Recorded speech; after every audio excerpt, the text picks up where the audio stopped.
We start with the Pledge of Allegiance, please. You got that flag or that We flag? got a Whichever couple one you options want. here. I pledge allegiance to the flag of the United States of America and to the republic for which it stands, one nation, under God, indivisible, with liberty and justice for all.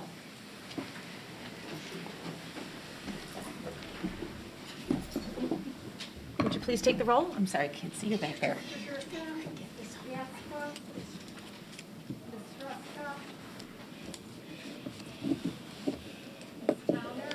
Here. Here. Here. Administration of the oath of office to the new member, Dr. Skinkis. Mr. Welch, do you have a copy of the script? I do. Can you please stand up? Can you read for me the oath of office? I, Michael Welch, do solemnly swear that I will faithfully discharge the duties of the office of member of Board of Education of Riverside Brookfield Township High School District 208 in accordance with the Constitution of the United States, the Constitution of the State of Illinois, and the laws of the State of Illinois to the best of my ability. I further swear that I shall respect taxpayers' interest by serving as a faithful protector of school district assets. I shall encourage and respect the free expression of opinion by my fellow board members and others who seek a hearing before the board while respecting the privacy of students and employees. I shall recognize that a board member has no legal authority as an individual and that decisions can be made only by a majority vote at a public board meeting. I shall abide by majority decisions of the board while retaining the right to seek changes in such decisions through ethical and constructive channels. As part of the Board of Education, I shall accept the responsibility for my role in the equitable and quality education of every student in the school district. I shall foster with the board executive participation of the community, formulate goals, define outcomes, and set the course for Riverside Brookfield Township High School District 208. I shall assist in establishing a structure and an environment designed to ensure all students have the opportunity to attain their maximum potential through a sound organizational framework. I shall strive to ensure a continuous assessment of student achievement and all conditions affecting the education of our children in compliance with state law.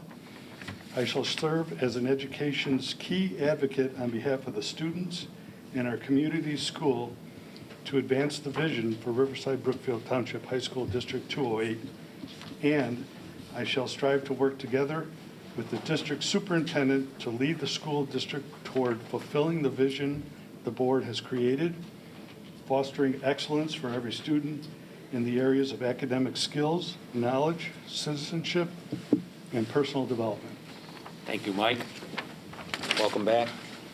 Congratulations. Thank you. Welcome back. I would come over and shake your hand, but I think we're not quite equipped for that this evening, but welcome again to the 208 board. Thank you very much. Do we have recognitions this evening? We do. Does somebody want to read? I will. Okay. Do we want to have a board member, either Ms. Haruska or Ms. Gaska? Do you want to present the certificates? Sure. Dr. Freitas? These are good ones. 3 Riverside Brookfield High School students have been named semifinalists in the 2022 National Merit Scholarship Program. About 1.5 million juniors in the United States in more than 21,000 high schools entered the 2022 competition by taking the preliminary 2020 SAT National Merit Scholarship qualifying test, and approximately 16,000 semifinalists throughout the nation are being recognized. Congratulations to Ethan DeMano, Is Ethan here? Here's those for Ethan.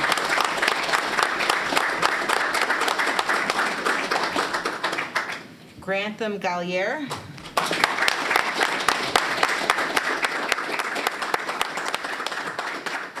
and Caroline Marrero.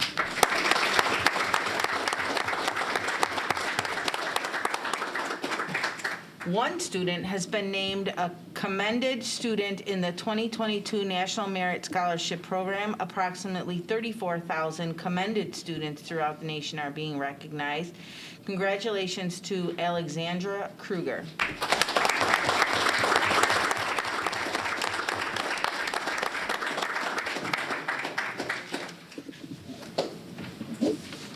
Nice job, everybody. Let's give one more round of applause for all our national merit stars.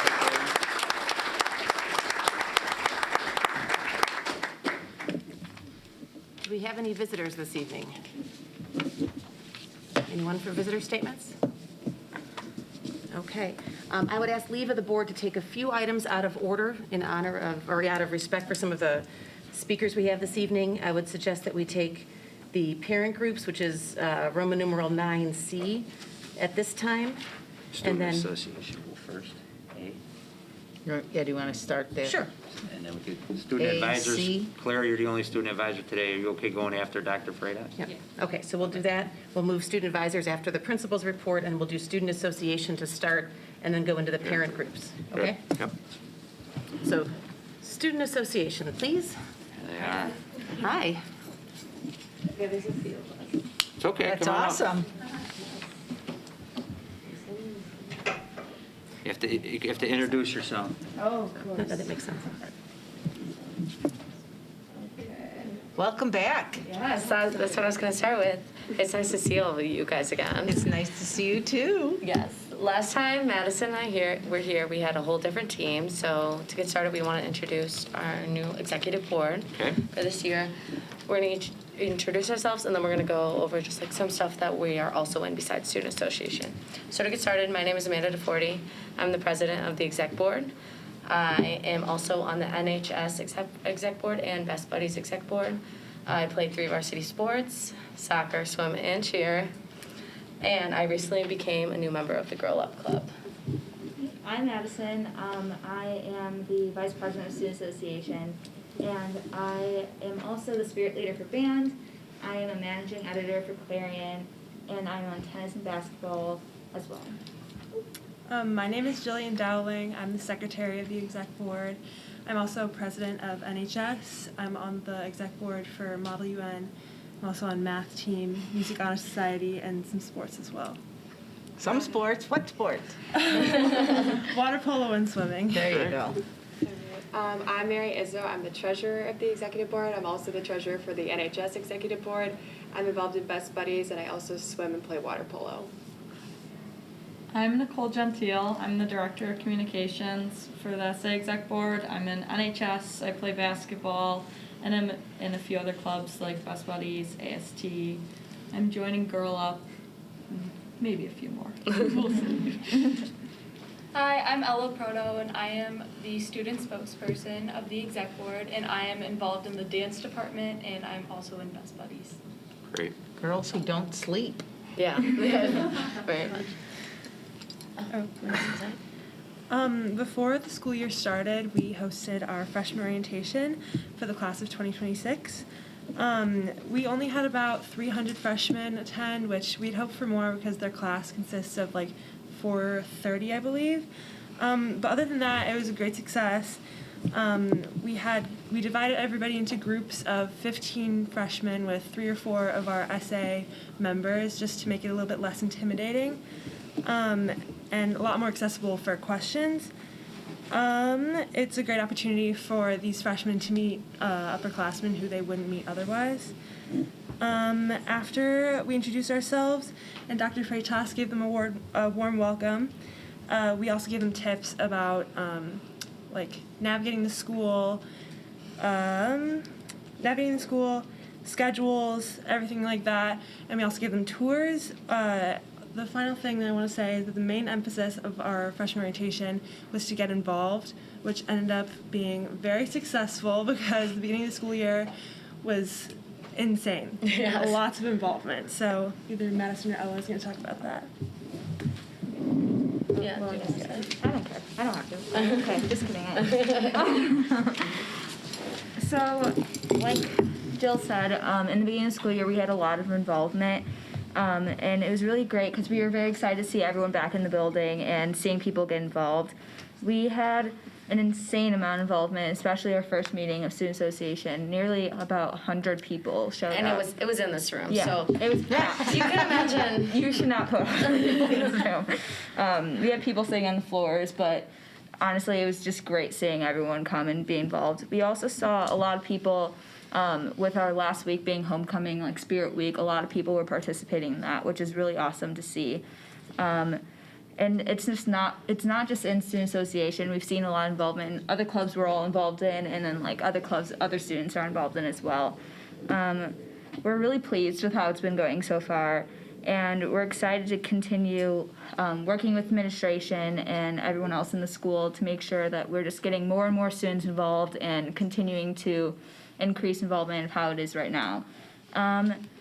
So that's pretty much all I have for everyone, but thank you for having us here again. Yeah.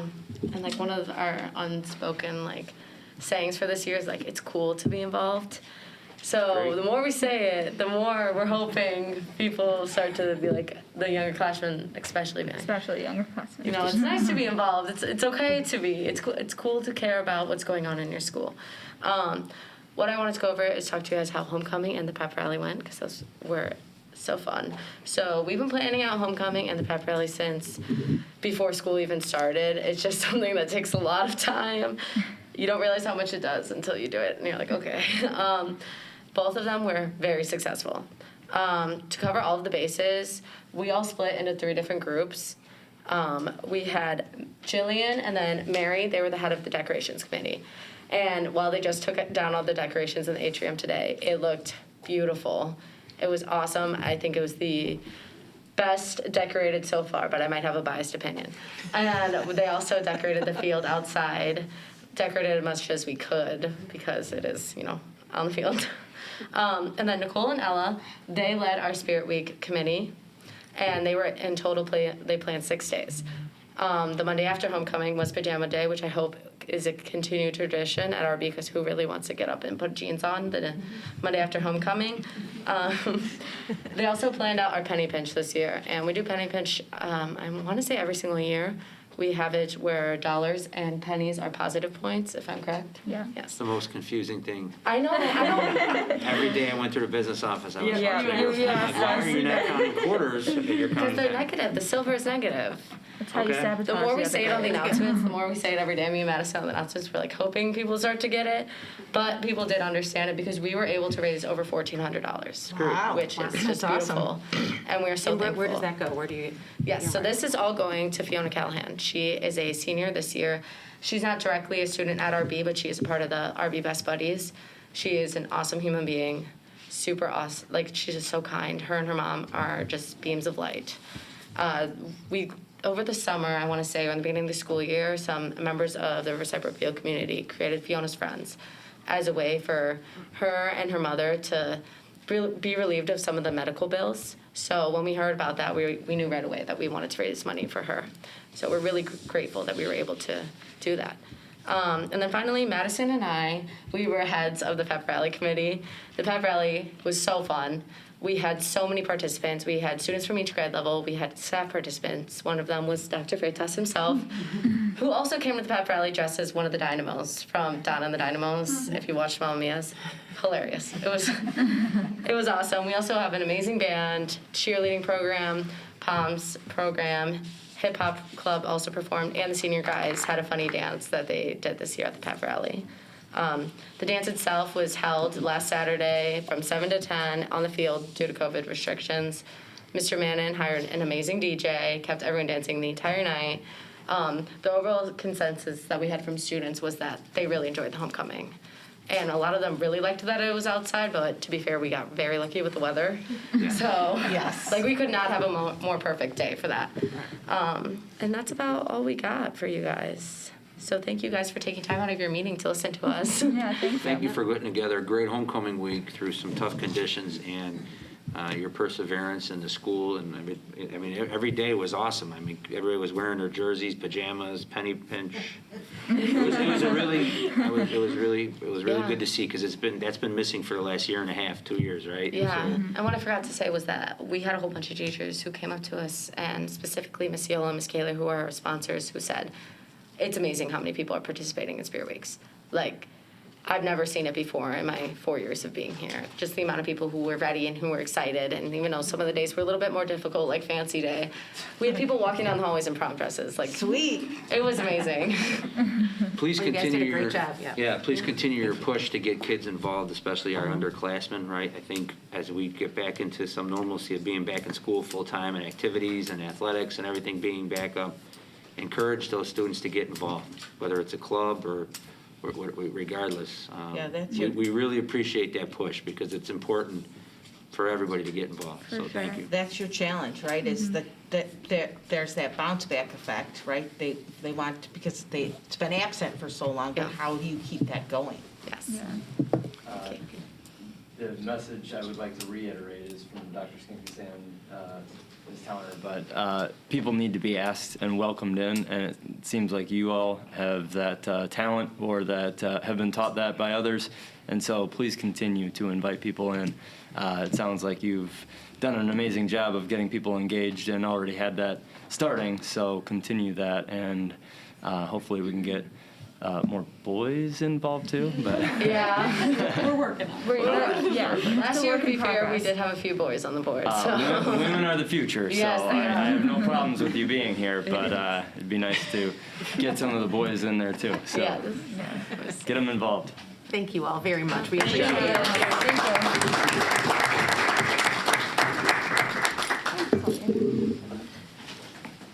Madison, you mind popping that door open for me? Just leave it, if we could. So starting with the parent group presentations, RBHS Booster Club. And Dr. Skinkis, do you want to So, address status very quickly before we get started? yeah, so we have a board policy 8:90 that the board adopted several years ago just to make sure our parent groups, were established as their own entities, had their 501c3 status, their own insurance. And so the policy is pretty specific. And we used to have an annual report from each of the parent groups that usually occurred in May. But in 2020, obviously COVID hit, so that kind of shut down the second semester when we would normally get that report. And then last year with being in person, not in person, hybrid, with all the other things that were taking place with the pandemic, we didn't have the report this year. So this is the first time all the groups are reporting in probably in 2 years. It's important to remember that all of these parent volunteers in these groups are doing great things for our kids, and they're volunteering their time. And so tonight just serves as kind of like a check-in. If there's something that is being worked on or maybe not up to par with the current policy, each group does have an assigned administrator that can serve as a contact, plus Kristen and myself will work with them. Athletics and boosters is Brendan Curtin. The music sponsors is Ms. Kylie Lindquist. The PTO is Dr. Freitas. And Education Foundation is, I am the administrative liaison. Short report tonight and just kind of bring us up to speed on how everything is going and compliance with the policy. Good evening, I'm Michelle Ruska.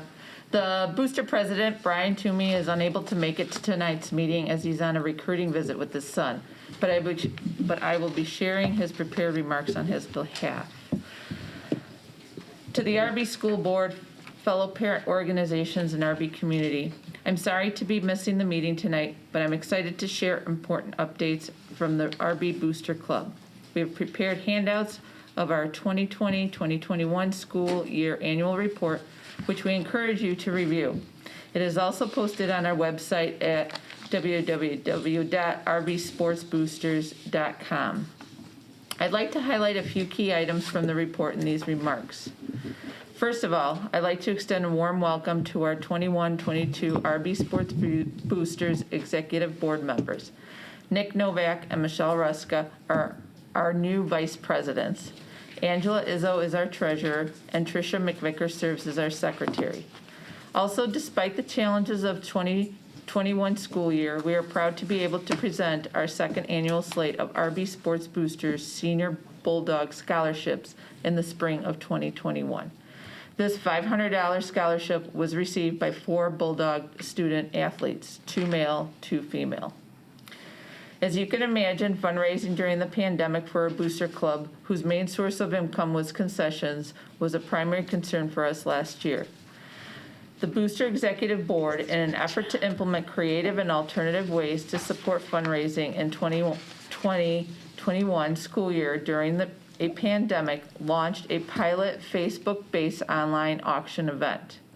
The event, coined Bulldog Bonanza, ran for about 6 weeks and involved online bids for items such as services or goods from local businesses.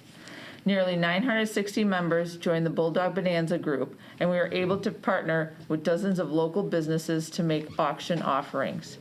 It resulted in a fundraising profit of approximately $36,000. It was our rousing success, and we hope to implement it again later this school year. This fundraising effort was even more important given that the other key source of income for our organization, membership fees, was also put on hold during 2021 school year. In years past, RB Sports Boosters have measured parent involvement via tracking membership rate and volunteerism per sport.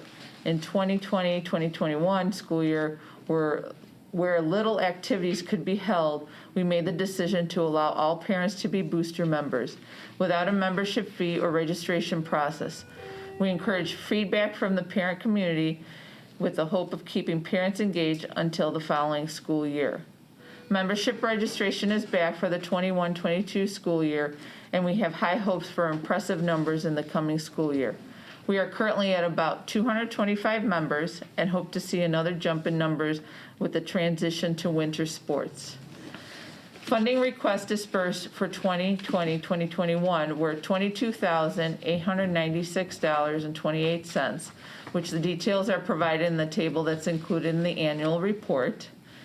Also is an update on the requirement described in number 7 in policy 8-90 regarding the agreement to maintain a public website. Please note that the RB Sports Booster organization has publicly posted our financial documents and is current through August 2021. Finally, on the behalf of the entire Sports Booster organization, we are excited for this upcoming school year. We have already hosted some concessions events, and we appreciate all the support provided by our parent volunteers and the RB community.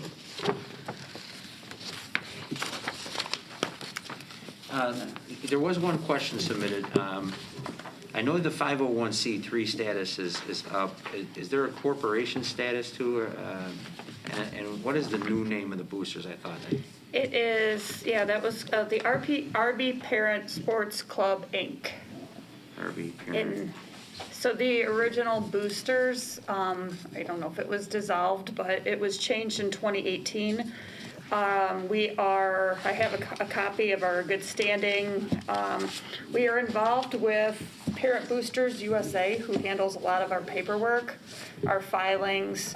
They help us with our 990 prep, all of that. So I have a certificate here that says we are in good standing through December 31st, 2021. Okay. And I know there's something that you have to renew every year. It's like $7 in the state of Illinois. Just our annual report. Yeah. Yeah. Just make sure you're doing that, and if you need any assistance, Kristen and I can help with that as well. Okay. Were there any other questions? Mr. Welch, did you have any other questions? No, sounds like you're running a successful year so far. Yeah, so far it's been a great year. I'm Angela Izzo. I am taking over the second year of Mike Murphy's term. So I'm just here for a year. I have a senior who spoke earlier as part of the committee, the Student Association Committee.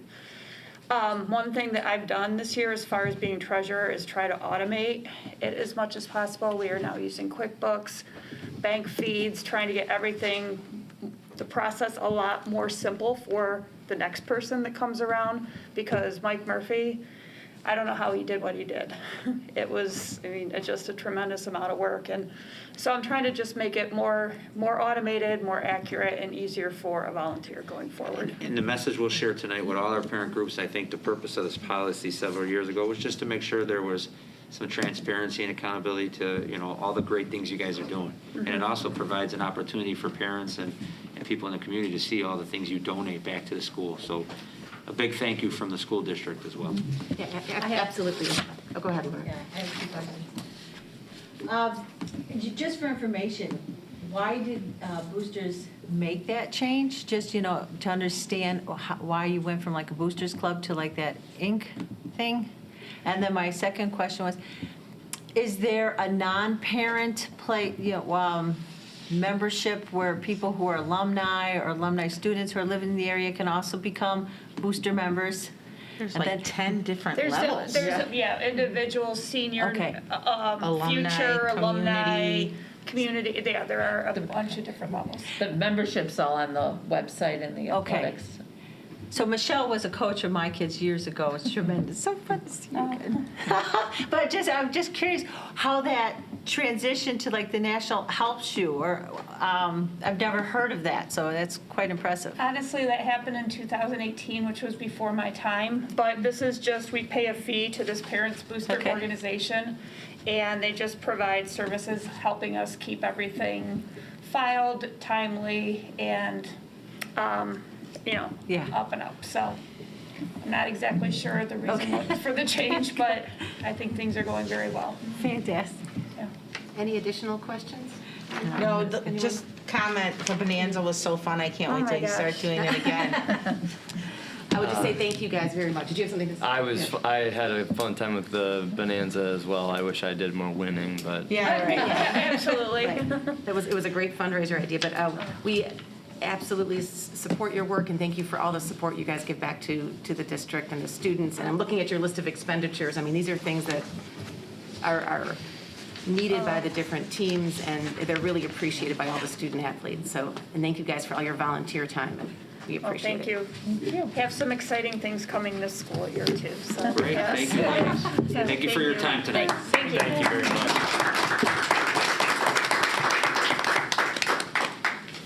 PTO.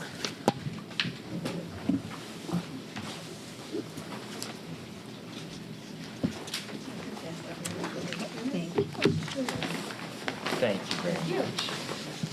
You guys are the PTO still. There's been no name change, right? Okay. Yeah, okay. Thank you. Thank you. Yay, thanks. Thank you so much. Thank you. Thank you. Please don't hit any type of ethics reporting threshold. Oh, you're well below 75. They get a gross for like a quarter, you're Right. good. Just double checking. Perfect.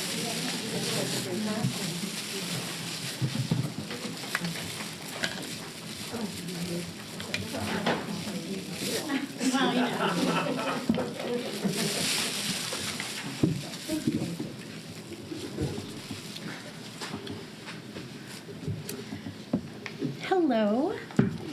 So nice to see all of you. My name is Cindy Vitek, and I am the president of the PTO this year. I have a junior Almost daughter, that and my son graduated from here in 2019, and I am also an RB graduate.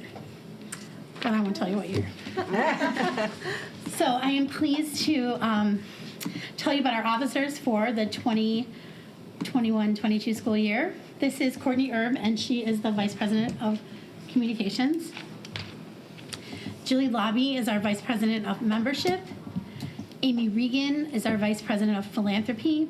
Leilani Lager is our Treasurer. Linda Sandusky is our Secretary, and Patty Chimura is our Parliamentarian. You'll see that we have summarized our financials for you for last year.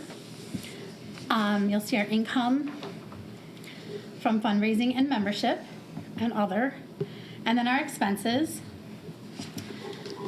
Our major donations and projects last year, we gave a $1,000 grant for a choreographer for the spring musical. And we also gave $800 to the executive functioning teams to support their program. We hosted a breakfast and 2 luncheons for all teachers and staff. We created a student directory for PTO member families.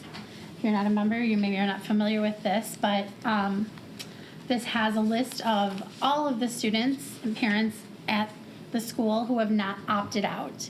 So parents can choose to be left out of the directory, but this is the big excitement with your PTO membership. We have a new public website that you'll see on the back, and as far as the thing we're supposed to be in compliance with, we are in compliance with all of it except for one area, which is our financials. Our financials are available upon request, but the way this membership toolkit works, we haven't yet figured out how to give the public access to some things and not other things. And so we're working on resolving that, but everything is available upon request by a member or... A community member. Yes, we keep all that. And then, so would you keep a copy of that on file with the school as well for review? We haven't, but we could. That may be a possibility, like we review board minutes and we could provide that for you. We're hoping that, To get it open, right? we're hoping by next week that we're gonna have an answer Good to go. to the question, but this is new for us. Okay. This is a way, not only a website, but it also it handles the purchases that people can make. They can sign up for a membership through the website, different things. So it's new, and we're just kind of working out the kinks. Okay. So It looks good. Just work with us, work with Dr. Freitas at your meetings on the status updates, just as long as you're working towards that. The key, again, with the policy was transparency. Sure. So what a lot of groups did, even back before all these fancy websites, was if they had a meeting in September, by October, they posted, the September financials and the September minutes. Just something always, even if it was a month in arrears, at least there was something out there so people could go back and follow. That's all that sure, we and we hand it out too at our meetings. Okay. So anyone who attends our meetings on the first Mondays of the month, if anyone's interested, they can receive that information as well. Challenges that we faced during 2021, just like the booster said, our membership was down. It's hard to kind of push the membership when we're not out about at things and out and about. And some of our programs couldn't take place, things that we have traditionally sponsored as the PTO. They're just things that we couldn't do. So we're hopeful that during this school year, we're going to bring back some of our favorites. There's a day of service event that typically happens right around Earth Day in April. So we're hoping to bring that back this year. Future Bulldog Night, which didn't happen, so we're hoping to be able to come to that. Martin Luther King Day service projects, recognition of veterans, maybe some additional treats for our students. The water bottles were something that we purchased for all of the students in the school, and we handed those out at residency, and they were very well received. Kids were excited to get a water bottle, and so we were happy to give them.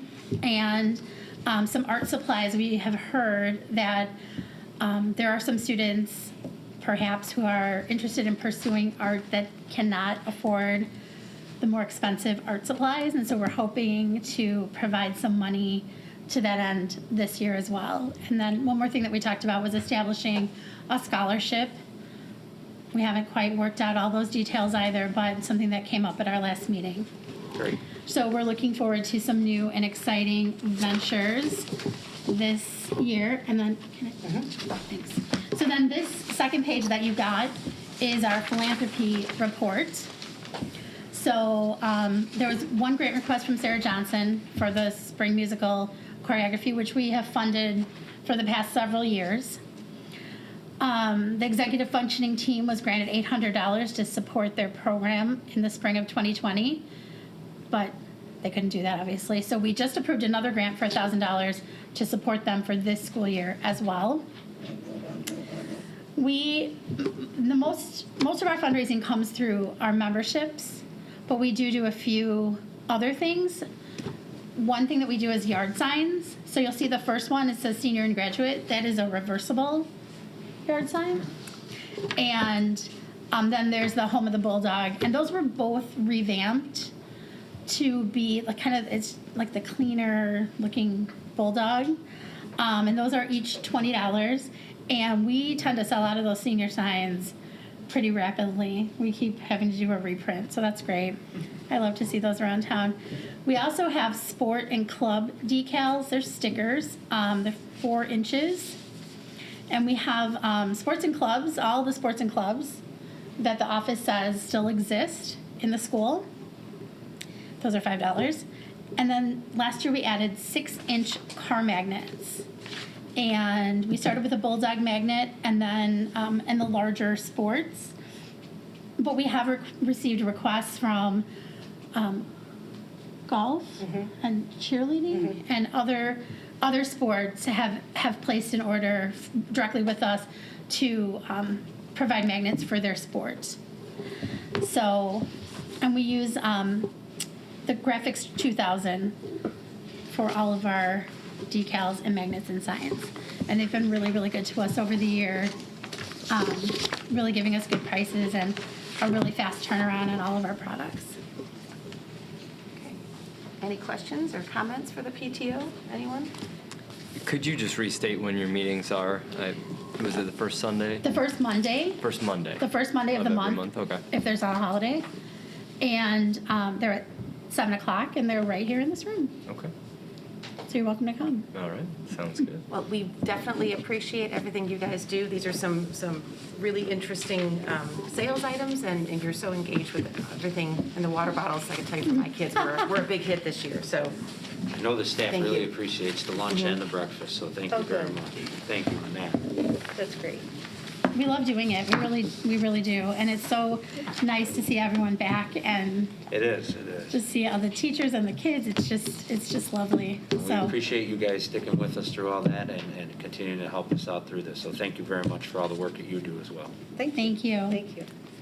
Right. Thanks so much.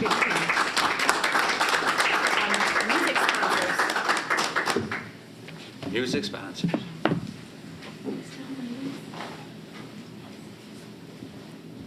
I thought for sure you'd have like a walk-up theme or music. What are we supposed to do? The custom mask Having the and walk, jacket having is the, like nice. the walk-up music or something with the music I'm wearing the sponsors. gear. Little trumpet section. The mask is great. I like that. Thank you. Thank you. I guess while Lisa's passing those things out, I will introduce myself. I am Leticia Leffel, or many people call me Letty. Thank you. I am a parent to junior twin boys that are in band, and they sing in madrigal choir. They also do theater, shenanigans, and one of my sons is the other spirit leader for band. So we are very involved here. And I am a co-president here with Music Sponsors, and we support all of the music department. And this is Lisa Swissionis, also my co-president. And our current vice president is Cindy Rayfield.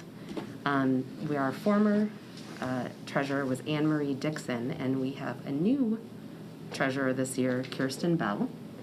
And Trish Edelman is our secretary. Okay, so as Letty mentioned, my name is Lisa Swissionis. I'm the co-president of Music Sponsors.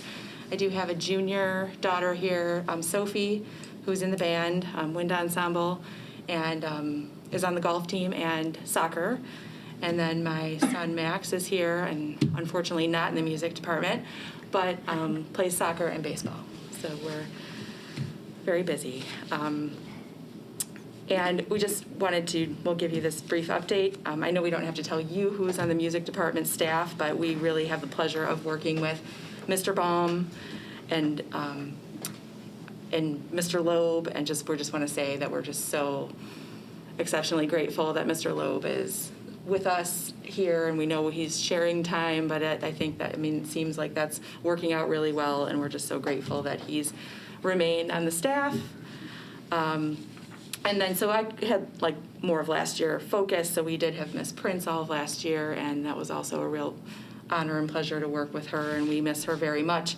But we are also very excited to now work with Miss Smetana, and so our staff is just amazing, and it's a pleasure to support the staff and the students. We have about 300-ish students in the music department that our parent group supports, along with the staff and administration, of course. And Kylie is always a pleasure as well. She attends all of our meetings along with Dr. Freitas, who is our #1 fan. And he's everybody's #1 fan, and he makes time for us, and we are really appreciative of that, and is an advocate, and we are grateful. We have currently about 80 families in our membership, and again, that represents roughly 300 students in the music program. We do hold executive meetings once a month, and then our regular meetings are once a month, typically the third Monday, starting at 7 o'clock, and we are still virtual. We're going to be virtual till further notice. And we just had a meeting yesterday, and we are excited to be actually talking about and planning about events that can hopefully happen this year. We do have a website, and we have, it houses the general information. Meeting minutes and financials are currently, I will admit, a little light. We are in the process of making sure that we can update that, have them more easier to access on our website. We do make sure that meeting minutes and financials in the budget are typically shared with our membership after each meeting, via email, but we realize that it would be ideal and a requirement to keep it on our website. So we are in the process of updating that. We have a calendar of events on our website. We have photos from our events, and we also have our Spiritwear link, our Spiritwear store link on our website. It's kind of been a work in process since we've taken it over. There was a website that existed, but we have been kind of through a lot of updates and changes, and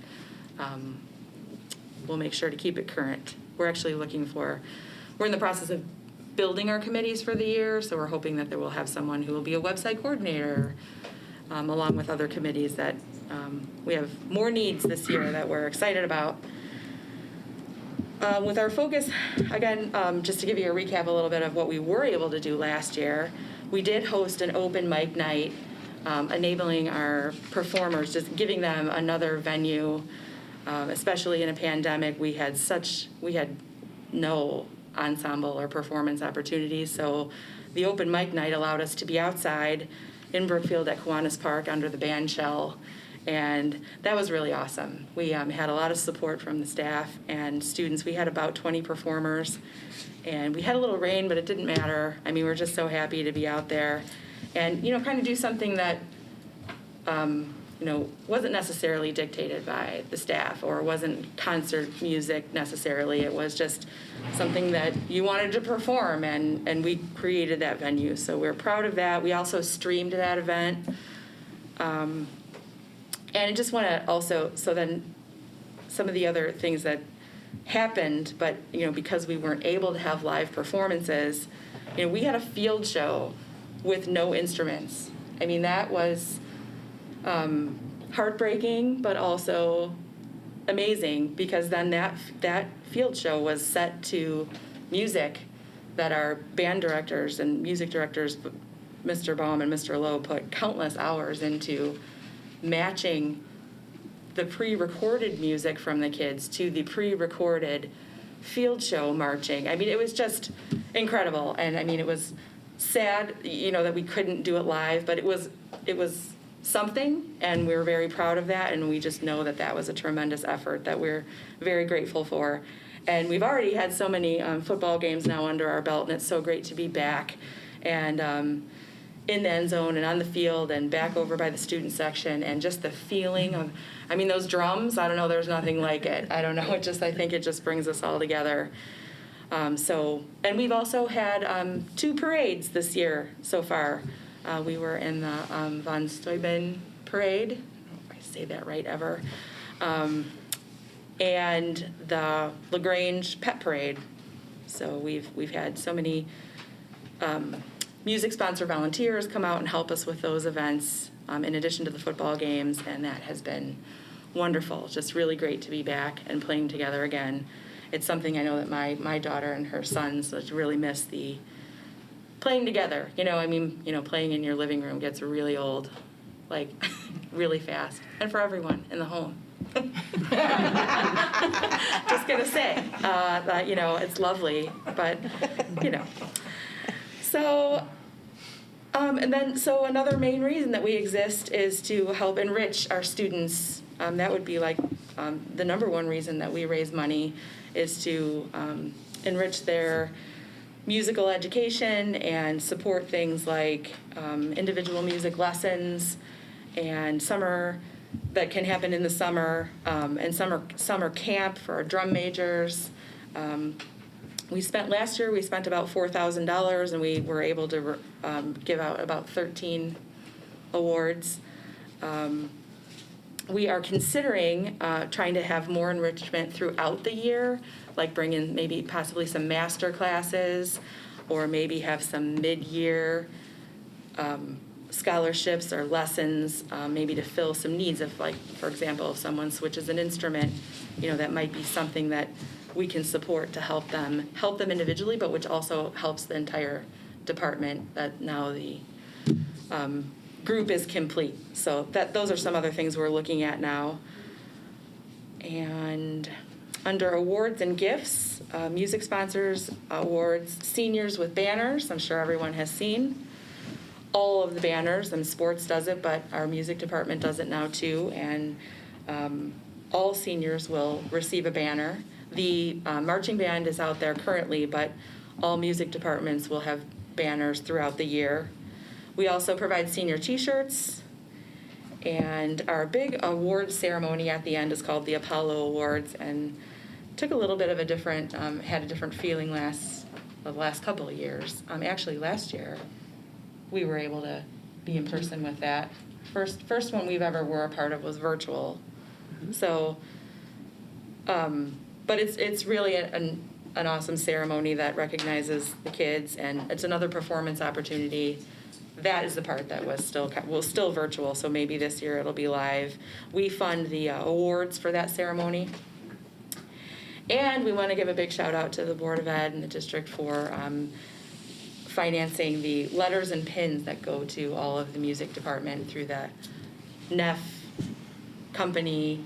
That was a huge gift to us, and we're very grateful for it. Something that didn't have to come out of our budget, and it was something that the kids love and are used to receiving, and we're very grateful for that.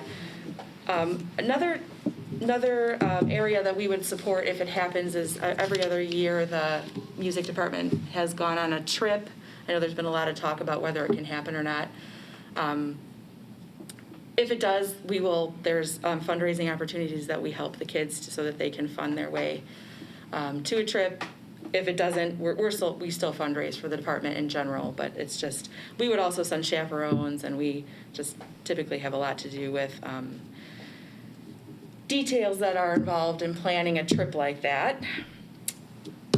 And our financials are listed on the back.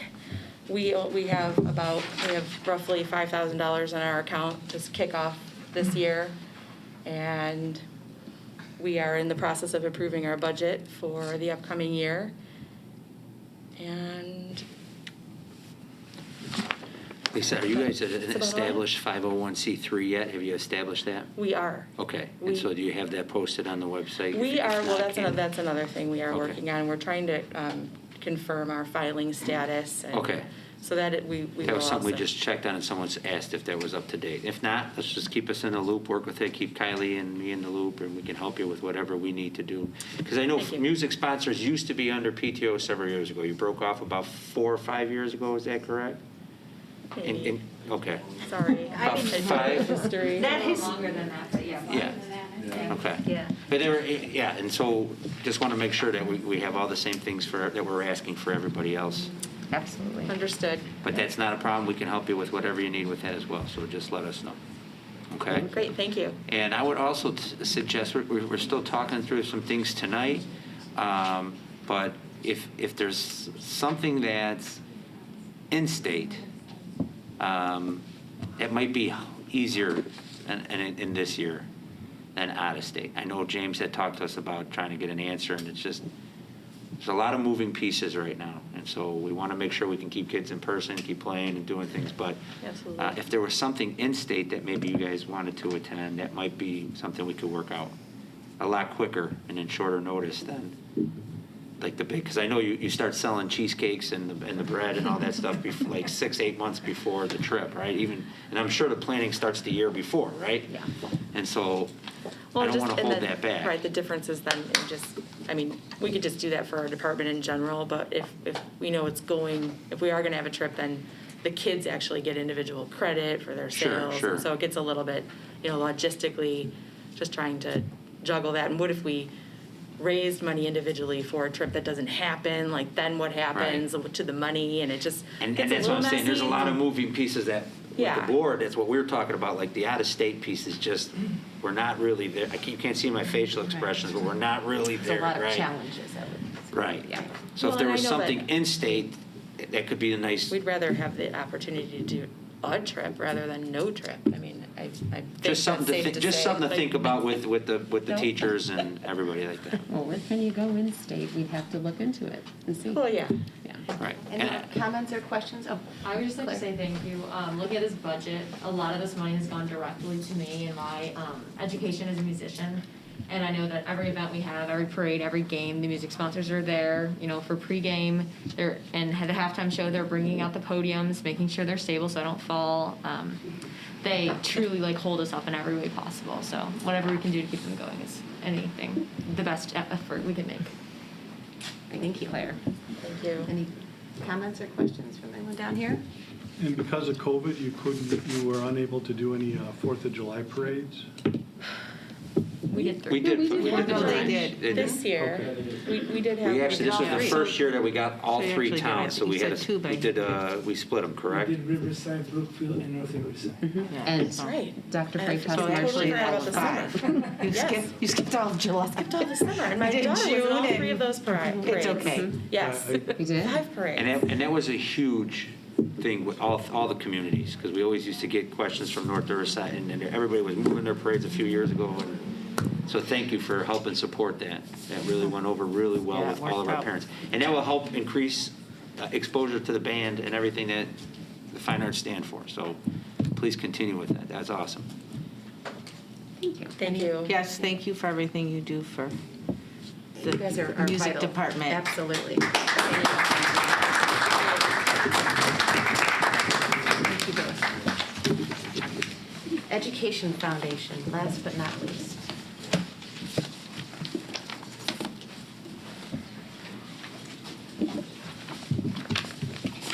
Hello, everybody. Good evening. Why, Joanne, you're looking fabulous. Oh. Thank you. Thank you. This is your first year as president, right, Dave? Yeah, just in March. So I've been on the Board of Trustees for a couple years. you. I've been doing telethon since I was hired.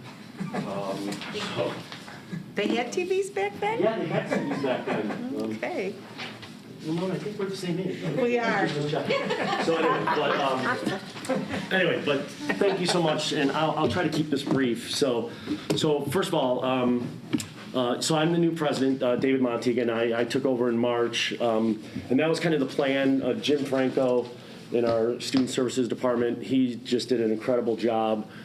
But again, it's tiring when you've been doing it 5-6 years, and so he kind of brought me in with the hope of me taking over. And because of the pandemic, he's been normally they would just say, bye, it's yours. But he has stayed on the board at least for hopefully another year until things kind of get settled down. And then Holly Mizio, she became the treasurer in March. She took over for Rick LaBelle, and he had been treasurer for about 5-6 years. And he did stay on the board. He wanted to be on the board, but he didn't want to be the treasurer anymore. Unfortunately, she had to step down last week because of some work and some family issues. And Patty Sarkady in our Applied Arts Department, she just stepped right in and said, okay, I'll do it. And she's our business accounting Right. teacher. So I was like, yeah, that Is Holly makes really sense. Is Holly related to Tony? Yeah, so Tony had done it. But Tony was had the done president it for a while, right? No, he was treasurer. Okay. Yeah, so he was treasurer, and then Rick was treasurer, and then she came in. Okay. And then, so she's been invaluable. She's done a great job the last 6 months, but they're both retired. They have other work responsibilities because she's retired, and they want to do a bunch of traveling, and so she stepped down. And Mary Todd Hunter, who is our AV, one of our AV gurus, and an RB grad, she's still our secretary. So I attached the financials. So our fiscal year ended in June 30th, and I attached just the last month's financials. So we have 2 bank accounts. We actually have a third bank account that we're getting rid of, the First American. So we wanted to have one bank from each town representing the community. So we just started a new account at First National in Brookfield. And then we also oversee those 3 memorial funds. And we're a different group. We don't have membership. We're more of a community group that, again, oversees this money for all these grants and scholarships for RB students and RB staff. So we're a little different from the other groups in terms of we don't have members, we don't have a membership joining fee or anything like that. All our fundraising is through the telethon, the annual telethon, and then that money is used to give the grants to students and staff who apply for them, and then we also oversee these scholarships, these memorial scholarships. So those we invest and do some CDs and things like that to try to get the maximum return, even though you can see that the rates right now are ridiculous, 0.1%. So we're really making a lot of money on those investments. 2021 was a very challenging year, as you all know. In 2020, the telethon was canceled the day before the telethon. So March 14th was supposed to be the telethon, and they made the difficult decision and the right decision to be safe. And so then last year we decided, let's do a raffle in this way, because people like money. We discovered that that people don't like little trinkets and little prizes and things like that. People want cash, and this was Jacob Palka, who's an alumni, who's on the board. This was kind of his idea, and it was a huge success. So the goal was to sell 2,021 tickets was the goal. We got about half. We sold 1,007 tickets. So we raised $20,000. Our expenses were little. It was $280 was our expenses. The raffle prizes were $6,600, and 7 people gave their money back to the foundation, including Dr. Skinkus, so that was very generous. And so, and even the grand prize winner, Colin Hughes, who's an alumni, he donated $500 back to start a scholarship for students pursuing AV as a career.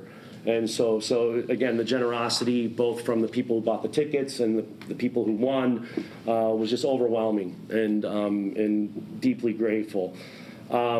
We had very few students apply for grants this year. We had 10 students apply, and they all got grants.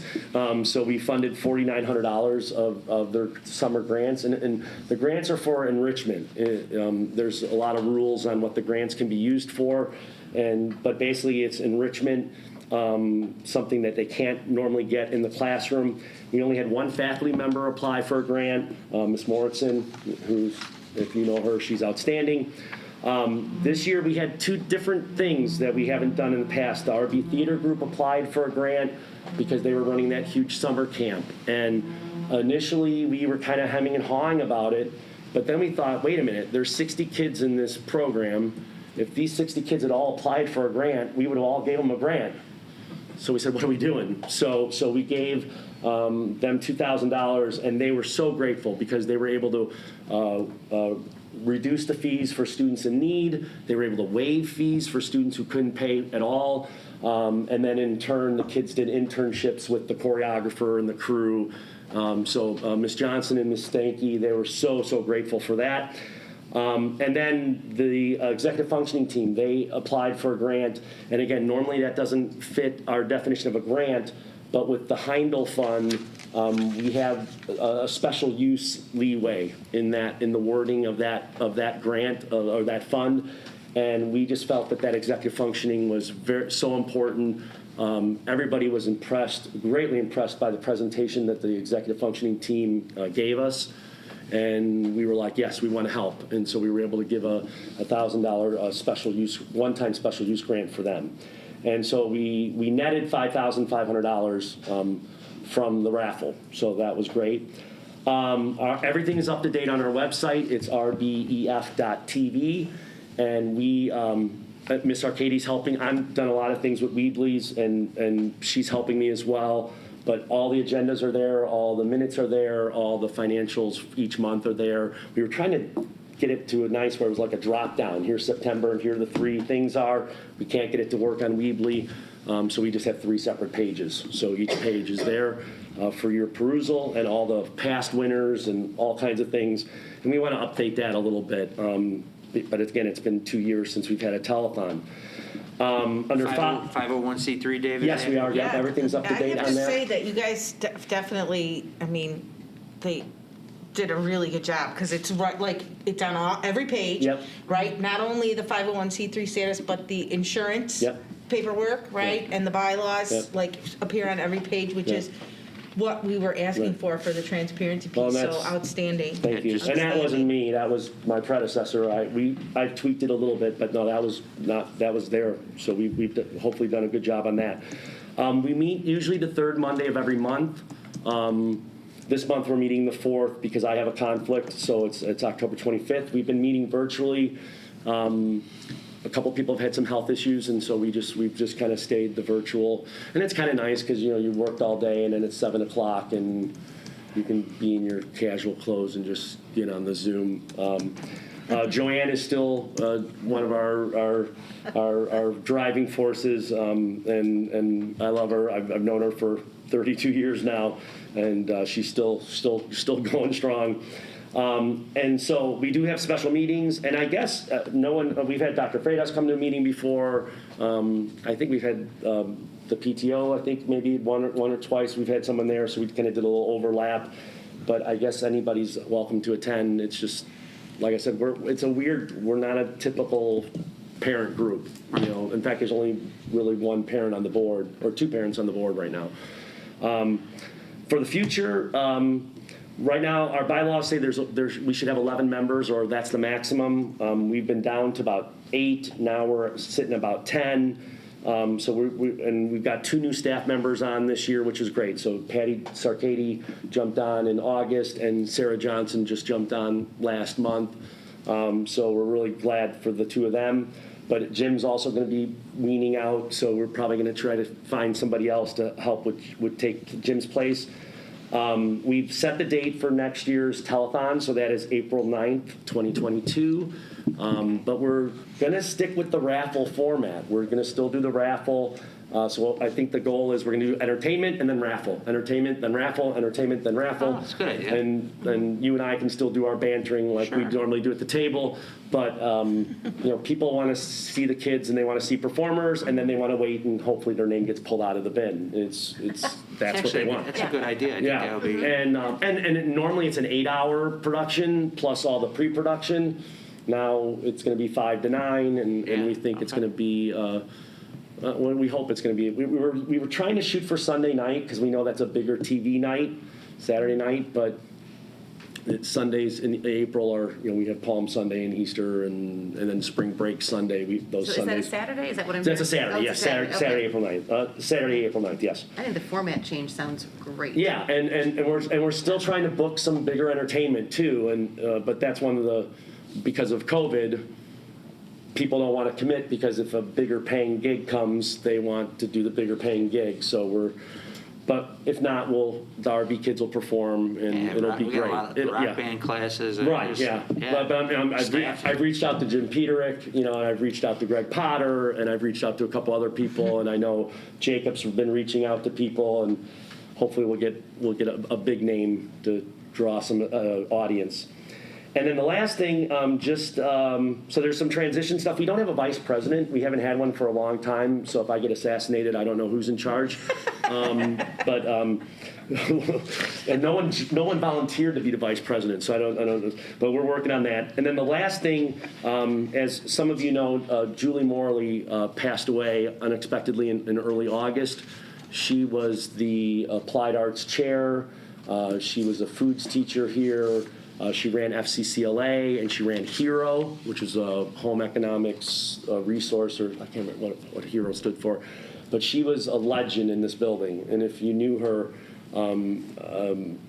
there's no other word to describe her. She was a legend. She was a mentor to me as a young teacher, and just so much energy, so much charisma, so much passion. And so her daughters reached out to me at the funeral. They actually talked to me at the funeral about setting up a memorial scholarship for her, for culinary arts students. And I said, of course, absolutely, whatever I can do, I will do.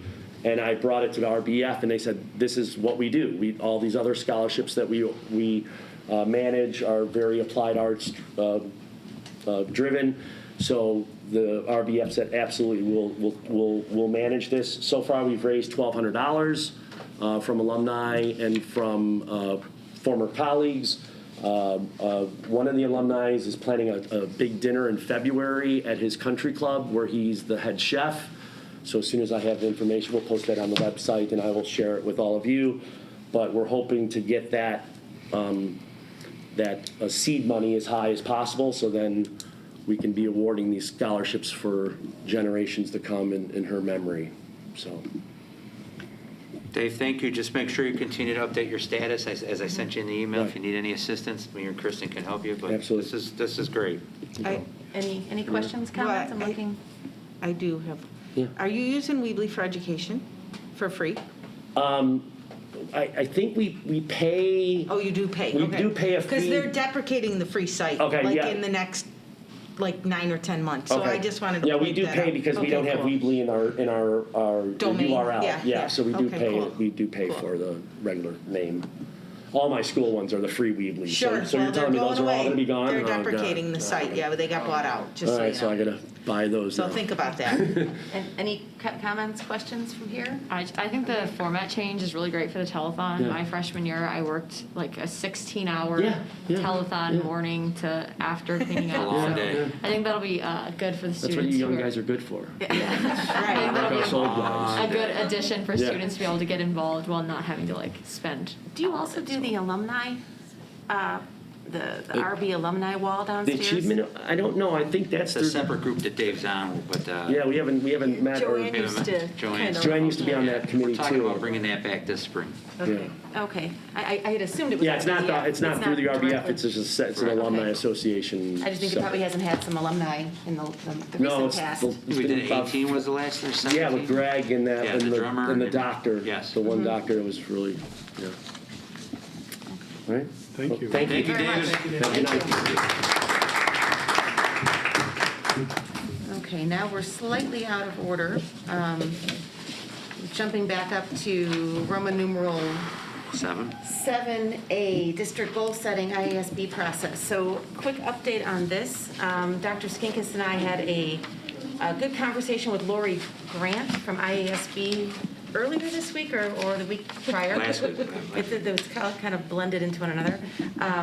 And she was very supportive of the discussions we've had here about goal setting and self-evaluation. And she's done a number of combination type events that she thinks we'd be a good match for. She has 2 dates, 12/4 and 12/11. I did circulate to the board her draft agenda for that event. It would be a Saturday, 9 to 1, give or take. We could do 8 to noon, 9 to 1. The details will come out. We could.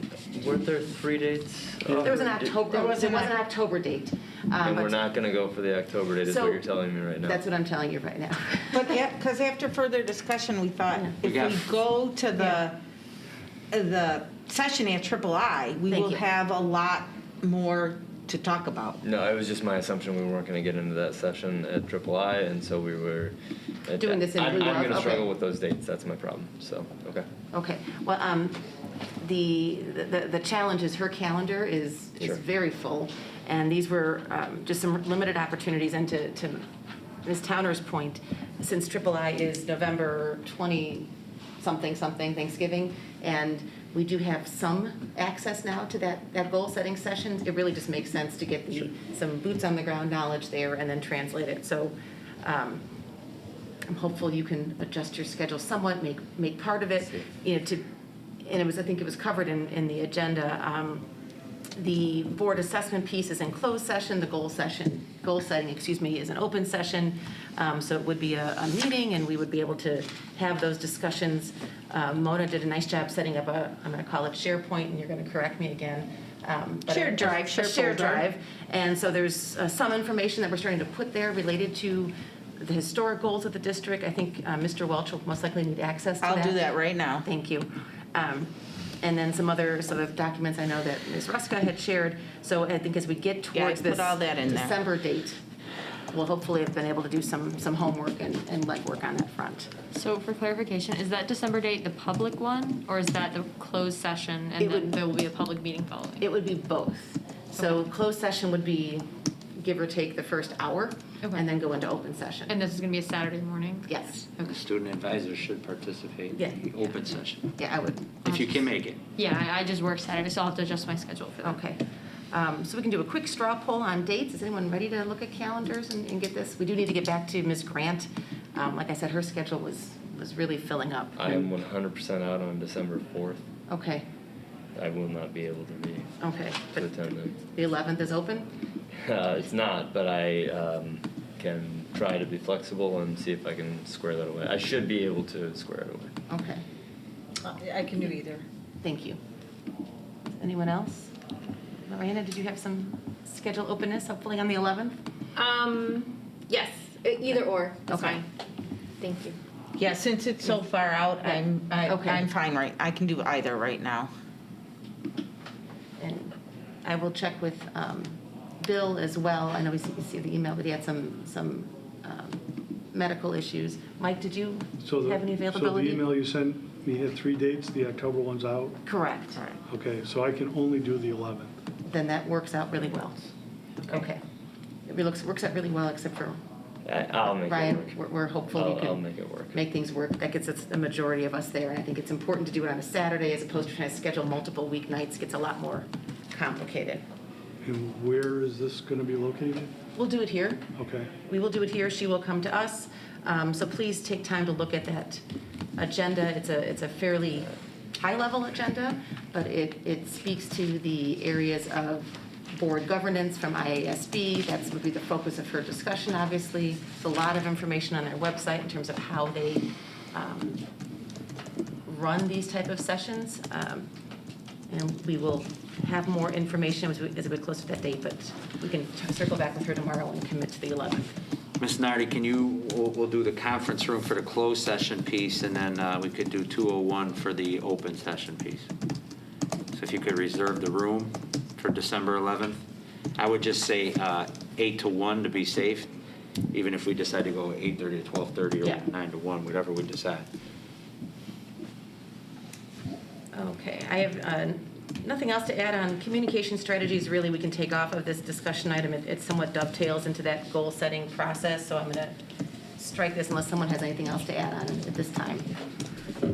And any additional discussion items from anyone? 2 seconds, there's the Sure. West Cook Fall Dinner Meeting on October 20th. I can go to that, does anybody else? Let me give you the date. The West Cook Division Meeting, it is Thursday, October 21st at 6 p.m. So we have, the program is Building Resilience in Students Through Trauma-Informed Practices. It's Dr. Bolton, he'll be the speaker, and it'll be like the first time in a long time that the division meeting is actually having an in-person meeting. So should someone coordinate through you or through Ms. Nardi? Well, they could let Mary Ann know, so Mary Ann, I'll go to that, and then if anybody else, ideally, any board members who can come, you'll have dinner, and you get to talk with other board members. There are 40 school districts in our West Cook division. So ideally, we should be getting like Brookfield to come, that's 95, Riverside, all the whole community there. It's nice when they come too, because then we get to hear what's happening at the feeder schools. Thursday, October 21st, as you said? Yes, 6 p.m. How long does it go? About 8:30, because Okay. it's dinner and a presentation. I'm interested, but I can't commit because I need to be in Bloomington that night too, so it's not sure. Okay. If you're interested, if you're gonna go, just email Mary Ann so she Yeah. can register you. Okay. And pay the entry fee. Yeah. I'm sorry. And then other triple I matters, we'll have Laura will have the resolutions to look at a future board meeting before the November meeting. Yes, so we're still September, so they should be coming the next meeting or so. They were released, I think, this week. I didn't get you. Did they come to the district? I did not get 'em yet. I didn't get Okay. them in the mail yet. Mary Ann, Okay. did we get a copy of the resolutions? They were in the IASB newsletter. So I imagine we're just ships in the night they're crossing. They just got it, yeah. Okay. So that'll be a future board agenda item to go through those resolutions, obviously. Anything else to add for No, additional that was discussion just items? quick. Anything to my left? Okay. And you have to help me, Kevin, because now I'm really out of order here. I'm like- Parents are done, so now Yeah, we'll go that's- presidents. Is Are there we a back president's to- There report? is no president's report. I appreciate all the groups coming in to speak this evening. That is helpful to see how they're spending their time and resources. Superintendent's report. Okay.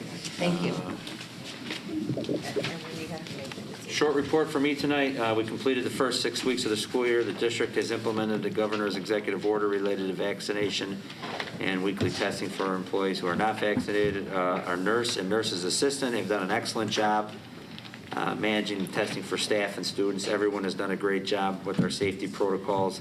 We do have a COVID dashboard set up. It is under the About Us tab on the website. We will be updating that on a monthly basis.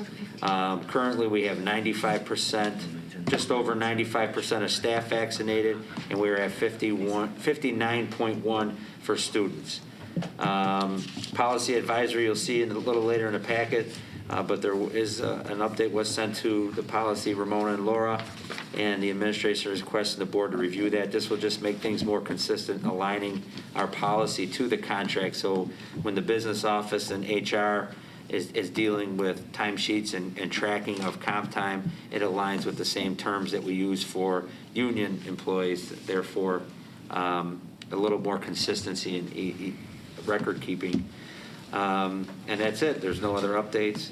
I am going to work on, I'll talk with Mr. Welch later this week and see if I can move around my advisory councils. I know Mr. Jacobs used to sit on facilities and personnel, but I know Mike's experience with the finance council, so I talked with President Zalis a little bit this afternoon, and so I'll try to move some things around, but it should not be really an impact on anybody else except for Mike.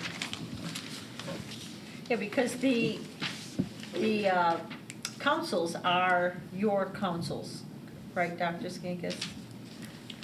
What's that? So the councils are your Yes. councils. So these are people that you pick to help you kind of work through some issues, I believe. Correct. Right, okay. Right, so I talked with Ms. Zalis Yeah. about possibly moving her to personnel and moving Mr. Welch on to finance, but I want to talk to Mr. Welch first, but Yeah. yeah, that's some things. Don't want to surprise him right now. Right. Surprise. Thought those were my initials, TBD. Okay, Dr. Yeah, Skinkis? I'm good at the, Okay. yes. Thank you. I'm sorry, I had a question. It looks like the COVID, you were talking about the COVID dashboard. I felt like you were talking about the vaccination rates. Will those be updated at the end of this week as well? Yeah, everything, we'll do it on a monthly basis. We're keeping a running total. I don't see the staff changing. We're hoping more students That's what I was going to ask. continue to We're at submit their 59.1. COVID. Have we seen a difference with, we've only had 5 and 8 cases among students, so have we seen any changes in the vaccination rate upon quarantine? Has there been a major number of quarantine cases or issues where we have students out on quarantine where we now know that they are going for vaccines? Not, I don't think we're getting that in depth. I mean, the dean's office processes all that. We have had some students that were vaccinated, eventually tested positive.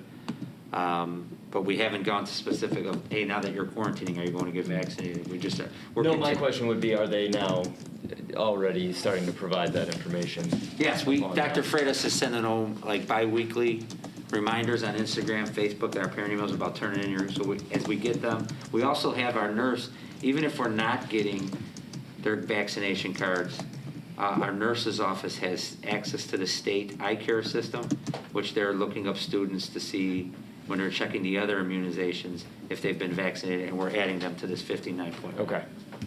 So, I mean, in a solid world, we should see that number continue to go up. Right. As the school year. I mean, that's, I think, what you're asking, right? Well, my whether question it's is, direct are we going to correlation. see a distinct difference in the numbers on October 1st or whenever this is updated, or is this being continually updated where we're at 59.1?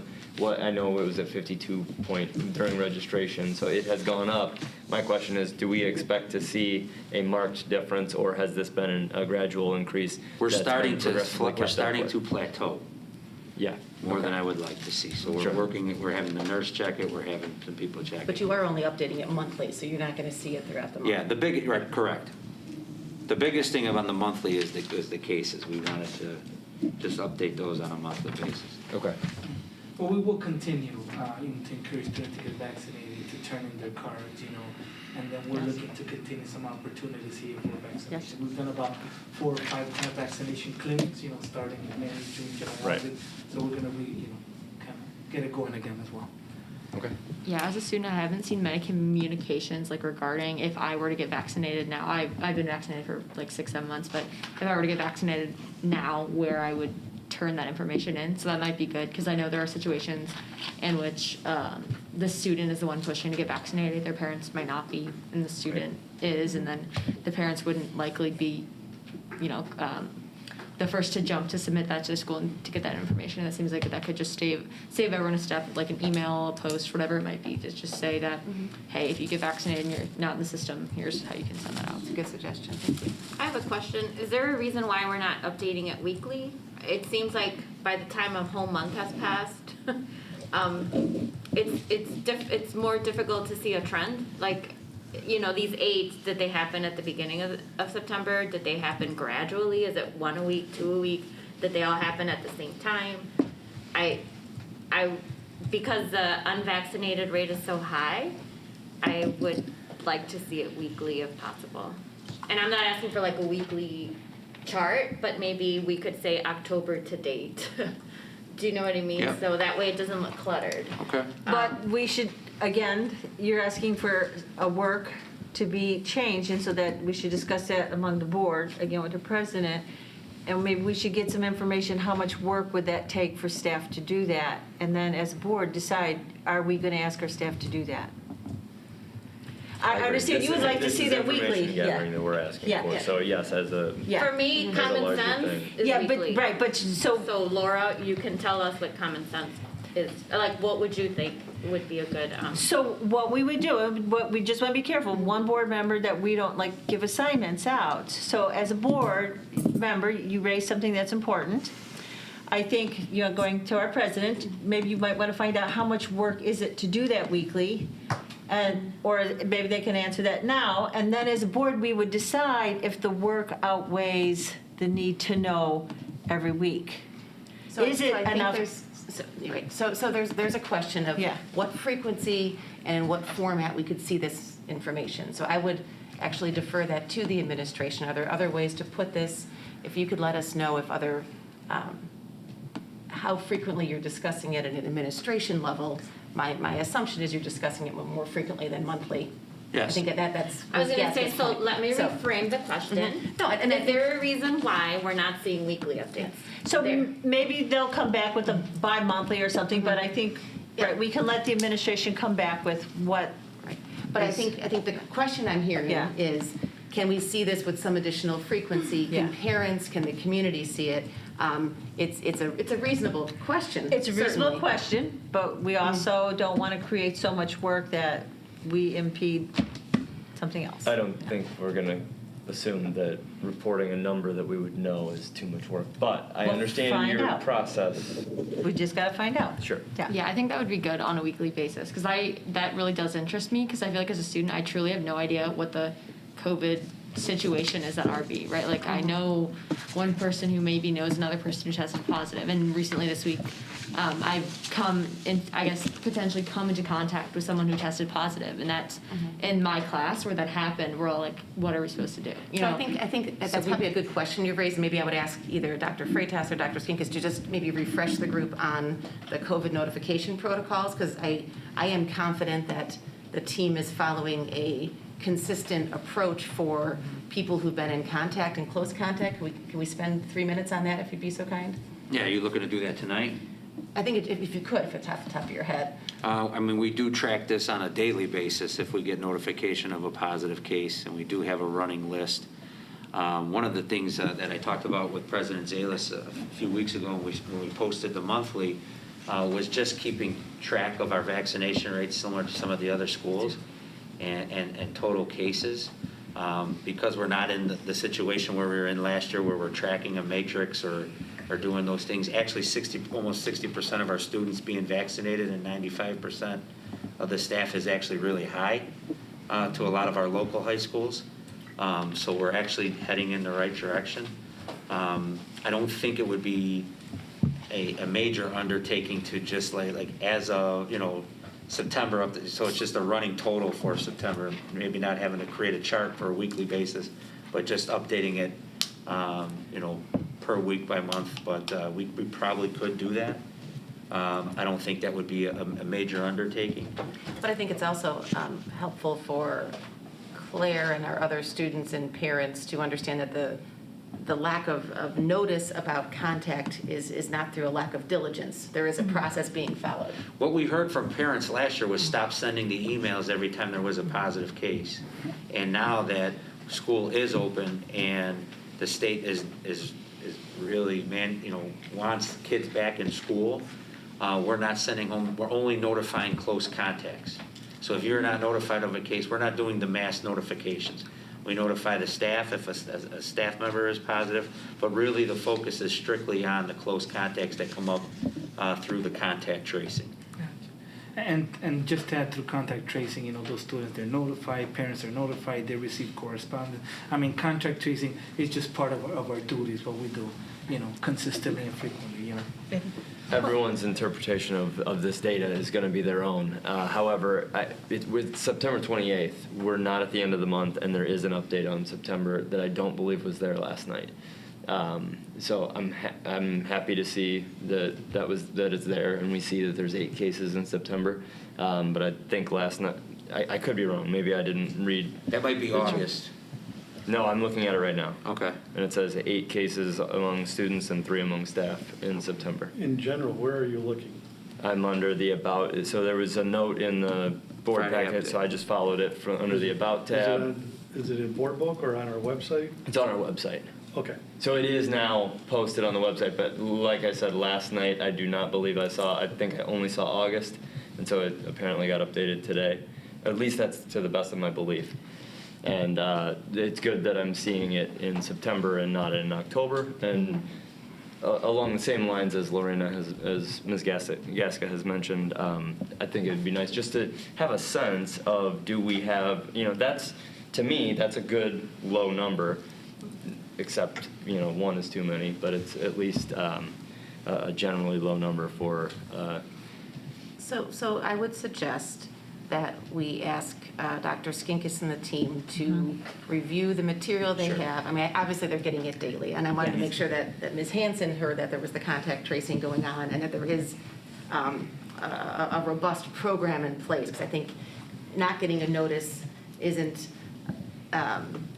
necessarily, there's no value judgment to that, right? It's good that you didn't get a notice because it means you were not in a close contact, but I think if you could, for either the Friday update or the next Friday update, provide what would be readily available information that would give a little more transparency to the dashboard than maybe what we have today. I think that's what I'm hearing as a request. Yeah, apologies if I didn't mean that, like, oh, I should have been contact traced because I know I'm vaccinated, I know the rules on that. But it just, I think as a student, you know, if you're getting that information August 1st and August 30th, especially with COVID, we know that that changes so much. If we think about, you know, when vaccines becoming readily available, the change in that 30 days, hopefully we won't see a positive spike, anything close to something we've seen. But I just think that that's something that I would like to see as a student, just because I want to know, okay, were there 8 people? Were there 20 people this week? Because, right, in October, 8 cases, or September, 8 cases is not a lot. But was that 0 cases in the first 3 weeks and then 8 cases this week? Like, is that something? We're not that's something intending to break that down by week, though. It would just be a running total of, right? Okay. So every Friday, if we had 2 cases that week, that number would change to 10.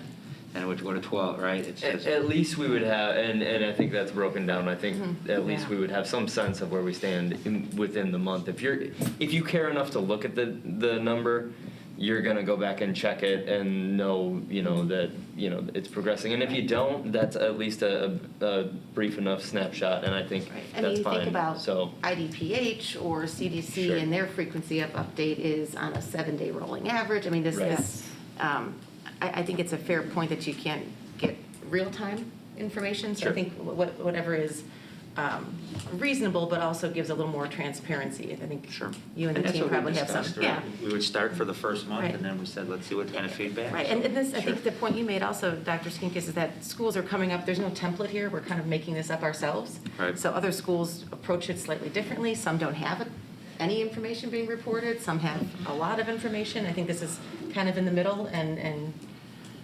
it's a good place to start. Yeah, and I think we should remind everyone, there are protocol for contact tracing, but there's also privacy with people who have COVID, and so you can't, you know, broadcast the family that has it to everyone so people know who that person is. We have to follow people's right to have their own privacy and still follow the strict protocol of the contact. So you may not know who has it or who's being contacted, and it's not your right to know that. Right. Unless you're involved in that, and so we have to be respectful of that. Yeah, I get that. But I think, like, I don't know what the solution is, but I just guess, like, if someone I sit next to in a class, I know tested positive for COVID, I'm vaccinated and that person was also vaccinated, but, like, what's the protocol on contact tracing? Could we take, like, 10 seconds? Does anyone know that off the top of their head? Sure, if you're vaccinated, you do not have to quarantine. Okay. So that's could you? Right. That's why we're using that eye care system. We go through the seating chart, and then we have, the nurse has access to that, so we check 2 things, whether or not we have your card on file. Now, if not, we check the eye care system. If that person's quarantined or vaccinated, we don't have to quarantine. Okay. And that was, I think, The Cook County letter that we sent out to all the families at the beginning of the year, and it's still posted on our website. Yeah, I think that might be, as we see that kind of spike coming back, that might be a helpful reminder for people. Although I will say, We're actually seeing numbers slightly I was going to down. say, today's news, Cook County is the lowest positivity rate in Illinois. Right. It's in July type numbers, so that is a. Yeah, but just compared to, like, but the number of cases, not like positive, just seeing, like, I know personally more people have tested positive. That might be anecdotal, but sure, I think that's. Right. Well, we can easily update this on a 7-day period. That's not a big deal. Like I said, when we talked about putting this up, we talked at first of just trying to put the month up, especially since August was 2 weeks. And then, so we can update this or keep it as a running total. I'll work with my team on that. Thank you. Any other comments on the superintendent's report? I think Dr. Smetana, it's all you. Good evening. The reports that I have provide the Board of Education and Financial Information for August 2021. I believe there's a typo on that in my report. So this roughly represents 16 or 17% of the fiscal year. First page to look at would be Board Book page 9 is the monthly summary report. You can see the total operating revenue for the month was $679,579, with 29% coming from evidence-based funding, which is our state funding, 27% coming from federal and state grant reimbursements, and 24% coming from student fees and registration fees. The total operating expenditures for the month were $2,447,995, with 64% towards salary and benefits. And that is a little lower than normal in terms of the percentage because we had a large portion go towards our purchase services for LADSI, which is our special education cooperative. as well as an additional school psychologist for this year, which we're using grant money for, and instructional software. And then 4% went towards special education tuition this month. The next page begins monthly financial statements. Can I ask you a quick question? Yeah. I'm sorry, and I should have asked you this before. Where are we seeing the ESSER grants expenditure? Will we see that as part of this document, or does that need to be a special?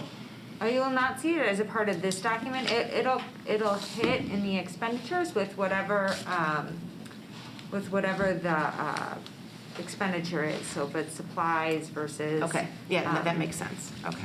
But you will see it later in the report, as I always share the statement of revenue and expenditures by accounts. I created all new accounts for ESSER 3 grants, and so you'll see those individual line items, and you'll be able to see when something hits in those individual accounts. Okay, thank you. You're welcome. Looking at the summary of revenue, the district has only received 5% of our budgeted revenue for the year. This amount is down 30% from this time last fiscal year, and that's due to the county delaying the deadline for the property tax collection. So we haven't received our property tax collection yet, which is why the percentage is so low. I feel like a broken record, but that's why it's so good to have a fund balance, because otherwise we would be struggling to pay our bills. The summary of expenditures shows that the district has spent 20% of the budgeted expenditures for the year, and this amount is similar to this time last fiscal year. The statement of revenues and expenditure report for the month that I previously referenced includes all revenues and expenditures by account item, and it also compares budget to actual for each account. There were some questions submitted on this report. I believe on board book page 13, there were some revenue account questions. So in the summer, we have some revenue accounts that are labeled summer, various summer, like summer basketball, summer gymnastics, things of that nature. And they have revenue in those accounts despite not having a budget. And that's because we budget for all summer activity as one line item, which is called the summer general programs. But then as revenue comes in for individual accounts that we need to track, we put them in those separate accounts. On board book page 17, the registration fee is currently over budget, which is a good thing since it's a revenue account, but this is because we haven't moved that registration money into the various fee revenue accounts. So fees for different courses, technology fee, things of that nature. It sits in the registration account first before we move it. And then on board book page 28, there was a question on life safety fund balance. So the budget for this year for life safety is $80,000 to cover the completed guardrail handrail project, which we did in the summer, which is approximately $45,000, and then other miscellaneous projects in order to complete this round of life safety. And so we anticipate, depending on how much those two miscellaneous projects come in at, having a remaining balance of $285,000 or around $300,000. So we will have enough money to close out this life safety report. Thank you. You're welcome. And then, as always, I included the student activity account summary for the month of August. Please just keep in mind negative account balances represent positive fund balances. And then additionally this month, I have two additional reports. The first report that I provided to the board is the certified staff compensation report, and then also the non-certified staff compensation report. And the state requires that these reports are posted annually to the district's website, so I've provided that information to the board as an FYI. And then lastly, the transfer in enrollment report. This annual report is a follow-up from the enrollment projections that I provide to the board in November on an annual basis. So you can see we had 61 students transfer in this year and 37 students transfer out for a net gain of 24 students.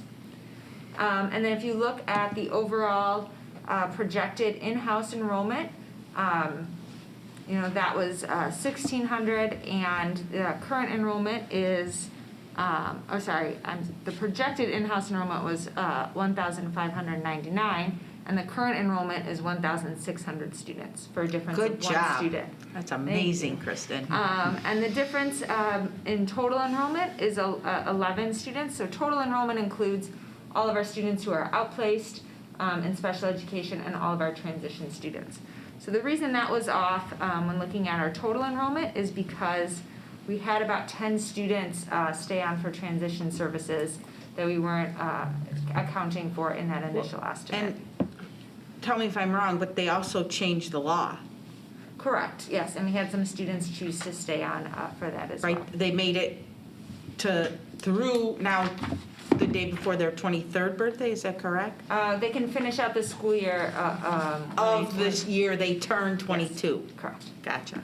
And then finally, which isn't in the board packet, but I was able to finalize the details with Quest. There's a flyer in front of you, and this is for a reduced lunch option this year, for this school year only due to COVID-19. We have chosen not to participate in the food grant that we did last year due to several restraints that we wouldn't be able to offer to students. Portion sizes would be cut in half, and it's an all or nothing grant, so the only food we would be able to serve in the cafeteria would be portion sizes that were half of what we typically serve. We wouldn't be able to serve fried foods or sports drinks or things of that nature, so we would have to follow a strict set of guidelines. And so as a result, we worked with Quest and we were trying to figure out how to offer a reduced lunch option to students who may need some assistance but don't qualify for free and reduced lunch. And so this is what we put together. I wanted to share it with the board first before sending it out to families this week. So there will be a simple form. They just need to sign up in the business office, and then they will be able to, any student will be able to receive a breakfast or a lunch for $1 and select from either a prepackaged sandwich or the daily meals, which are posted on the website. And that concludes my report for this evening. So thank you for coming up with a solution to the reduced lunch challenge.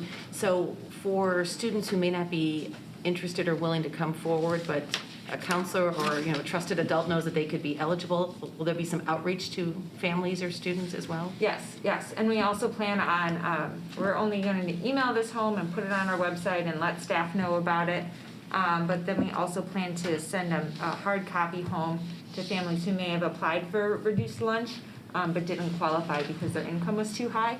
So we plan to do some proactive outreach to those families as well. That's great, thank you. Any questions or comments for Dr. Smetana?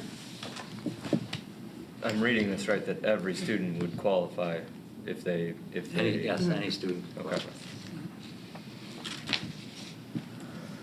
Great, thank you. Dr. Freitas. Good evening, board members. This school year, we've been focusing on not what was lost, but rather we have been responding to the pandemic's impact on student learning. We have been assessing, responding, monitoring, and adjusting. One of the tools that we're using to monitor grade level performance is the STAR assessment. We give the STAR assessment to 9th and 10th graders in English and math classes. We reviewed the data on September 16th during our professional learning communities, our PLCs. And it was really nice to see that initially the majority of our students are performing at grade level. 80% of our students met the benchmark. 20% did not. Right now, we're currently developing actions for students on how to support the 20%. And that includes the use of the interventions that we presented when we created the Return to Learn plan, which is pulling out students from non-academic courses and putting them in small groups where they receive tutoring in math and reading, and of course having students attend homework hangout. Homework hangout runs 4 days a week. We have a morning session and an afternoon session, and we have NHS tutors supporting about 10 to 15 students daily so far on math, history, English, to make sure that they stay performing well for those classes. Reflecting on the first 5 weeks of school, I know Claire will say her report and we'll probably, align ourselves, but it's been outstanding. Students are glad to be back with their friends, socializing. They're glad to be back enjoying their favorite activities. And just a challenge from the student body, the right? You got homework, exhaustion, fatigue, full day, those have been shared with me, but little by little, I think students, are building their stamina, once again. They're very resilient, our student body, as they demonstrated, last year during the pandemic. But so far, so good. We're having a fantastic school year with, our students back on campus. If you scroll down, so annually, usually in March, we request permission from the Board of Education to run specific courses under 20, and this is an update of where these classes are sitting now. So currently, for September, so you guys know, sophomore reading, the March enrollment was 14, September enrollment was 11. We had some students kind of exit out of the class intervention. Pre-algebra, we started 18. We went up to 22. We have more students that transferred in, that need support in algebra, and we have a pre-algebra intervention. And then for AP Spanish literature, it's kind of steady. We've run that, under CAP and in the teens. That is the capstone course for our Spanish-speaking students. And thank you to the board for supporting that. I was a former AP, Spanish lit teacher and Spanish language teacher, and our students really do excel in both exams. So thank you to the Board of Education for continuing to support those classes, though the numbers I know are lower than most courses. If you look at kind of the next group of data, classes over 20 but under the cap, debate dropped a little bit, creative writing increased, and same in French and in Latin American history, guys, and that just happens naturally. Scheduling, conflicts, student adding a class, students dropping a class, and then kind of student choice kind of really drives those numbers. So there's always a little shift, and that's just a natural occurrence of scheduling and choices that happens frequently. And then if you look at the last group, classes over the cap, but is only offered one period a day. Like construction tech in March, we were at 28. In September, it dropped one. Again, conflicts, students, picking, other classes. And that's why during scheduling, we always ask, if you guys remember when you were in high school, you picked more than one elective, right? And then sometimes teachers give the opportunity to seniors and juniors, because the freshmen and sophomores, they have a few more years where they can take the class. If the senior wants that class and there's not enough room, then sometimes seniors kind of bump, under class students. So again, thank you to the Board of Education for really, supporting those courses, especially the courses that are under the cap and that are in the teens. Thank you very much, Board of Education. So, quick question. There was a significant drop in I'm looking at Rouser. Didn't that get split into two classes? There was some discussion we had about Rouser. Yeah, so for those who don't know, Rouser is our yearbook class, right? So students, they kind of design the yearbook, they write the articles, take the pictures, so on and so forth. But I'm sorry, Board President Zales, please repeat. No, I guess I recall we had a discussion about Rouser and running it close to the cap, and that just looked like a pretty sizable drop in that class. Do we attribute that to anything in particular? To the basics, dropping, conflicts, nothing to do, at least with the class itself, but now that kind of like we're back in school, students wanted to, simply engage in other courses, And I know with Clarion too, we have a huge class of seniors this year in our Clarion class. So next year you'll see a huge drop just because that's how it goes. I think it was Clarion. Yeah, we Clarion, I know, we're in the one Senior class now and we're stuffed in that room and there's 30 of us. But next year, just naturally because of the students who have taken that class, it will just go down. And then are there any other areas where you're seeing significant growth or decrease that should be highlighted? I mean, you guys, see there again, just right, some drop, some gain, Again, this is, pretty, Miss Towner? Well, if you're finished. No, go ahead. thought. Go ahead. Okay. It's been over a year now that we dropped the requirement for fine arts survey, right? So that was, the reasoning behind that was to give kids more the choice or the ability to create a more personalized path to get them to graduation. So and you may not be able to answer this today, or maybe you will, but what numbers or what story do the numbers tell for the fine arts department? Like, have those kids taken are they leaving the department? Are they staying in the department and taking other classes within the fine arts? Like, how is that shaking out? So applied arts numbers, kind of have increased, overall. But I see it now that we're kind of back in square. I see everything kind of evening out. Yeah, with the fine arts, especially looking at these numbers, yes, there's a drop in them, but that's definitely related to the fact that pretty much all of last year, most of us were unable to participate, like in class. That I think a lot of people didn't take it this year because they thought, it's going to be the same again. We're not going to be able to have our events. We're not going to be able to rehearse. And so I imagine as next year, we'll see those jump right back up, just because for a lot of people, they are in it for the social aspect or, even the music, and that's just not the same from home.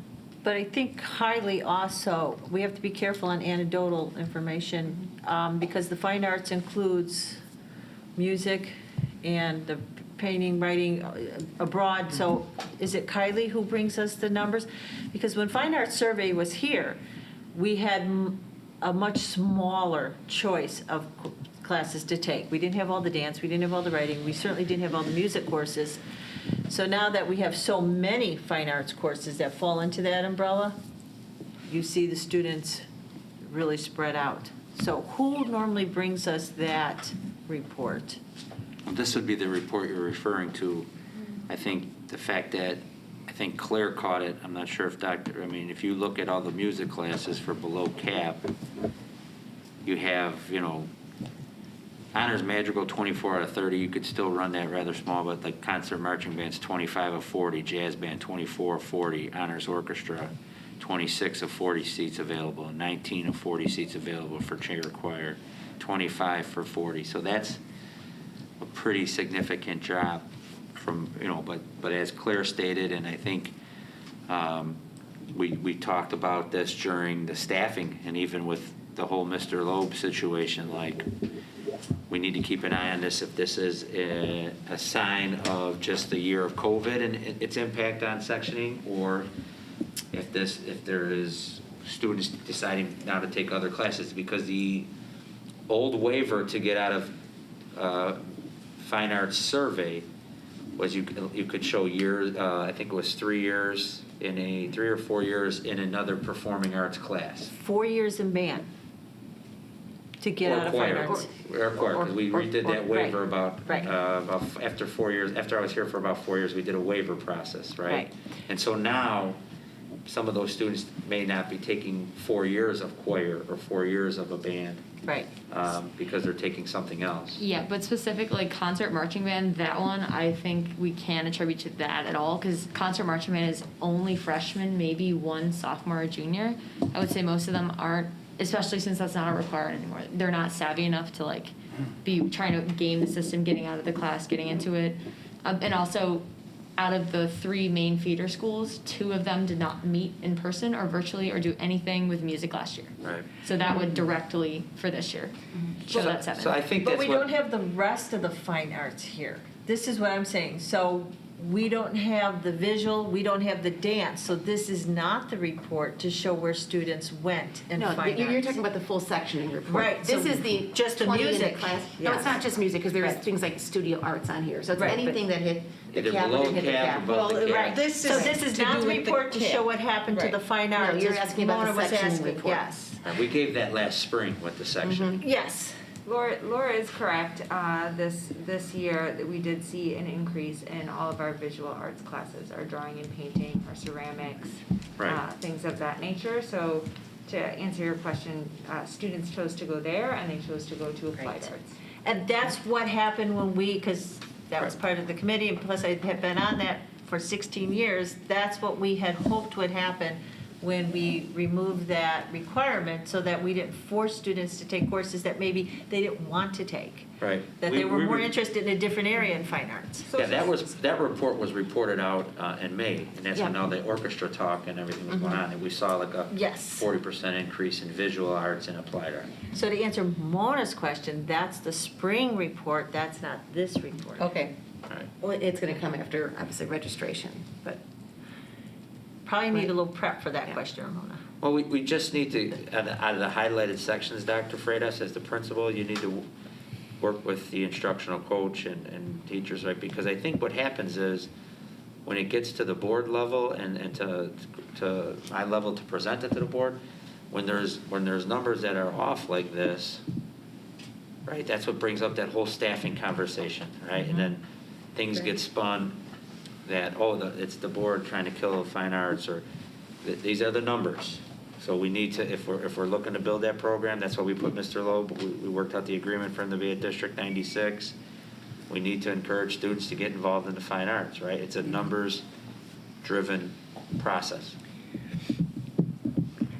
Speaking of numbers, I have a question, and I'm wondering if this is not the appropriate venue, please let me know and I can ask another time. I'm specifically curious about the students, the 20% that did not meet the benchmarks with the STAR, or under the STAR assessment. My curiosity is, did that 20% of students come from any particular feeder school? Like, did you notice a trend and see, they came from this school? And if so, what do we have, or what is this, what are you guys thinking about as a way of reaching out to the feeder school, right? Because that 20%, if it comes from one specific school, that's concerning. So that curiosity, did you notice any trends with those 20%? And we just, we initially took, just a kind of a global. And I don't even need to know the feeder school, but, I'm not digging for that information, but just what were the trends that emerged out of those 20%? So, it was really, when we looked at it, it was kind of a little bit spread across, all there were 3, feeder schools, but we're still digging deep, as we speak right now, in the data. So some new trends could emerge, yes. Yeah, I really, again, that might be something that you could include. I would like to see, just because I think that will impact the outreach that we do to feeder schools. Like, for example, if we do see that it's coming from a specific feeder school, that might be, that might be a red flag that let's reach out and see what's going on, any articulation agreements that we have going on with them, because my fear is that the trend will continue into next year, right? And then what's going on? How can we best support our students? Then the other question that immediately, or the other thing that immediately came to mind is, how is that 20% of students not meeting the benchmarks? How is that going to affect our freshmen on track rate? Because again, freshmen on track is a huge indicator, right, of high school graduation and college enrollment. So just curious to see if the teachers, the learning communities have given any thought to that, or if you've seen a correlation between the 20% not meeting the benchmarks and where the freshman on track rate currently stands. Well, and looking at the 20% that didn't meet, the benchmark, they're not necessarily failing. They're not right. They're not just performing. They're not performing at the grade level. I mean, it'll be, I guess it's difficult at this moment right now, to predict, knowing that I know our teachers are flexible. We're doing intervention with the student. We're not going to let, the kids fail. I'll tell you that. I know there's going to be challenges, right? And we got to support the intervention and get them into outreach. So, I mean, my goal is to continue increasing our freshmen on track, and I see us at least remaining there or increasing 0.5% to 1%, But again, that 20% they're not meeting, that's not 20% kids that are failing. They're just not at grade level at this moment. And that's where Right. we come in with our support and with our intervention. And the only reason this is so top of mind for me is my son will be taking the placement exam on October 2nd.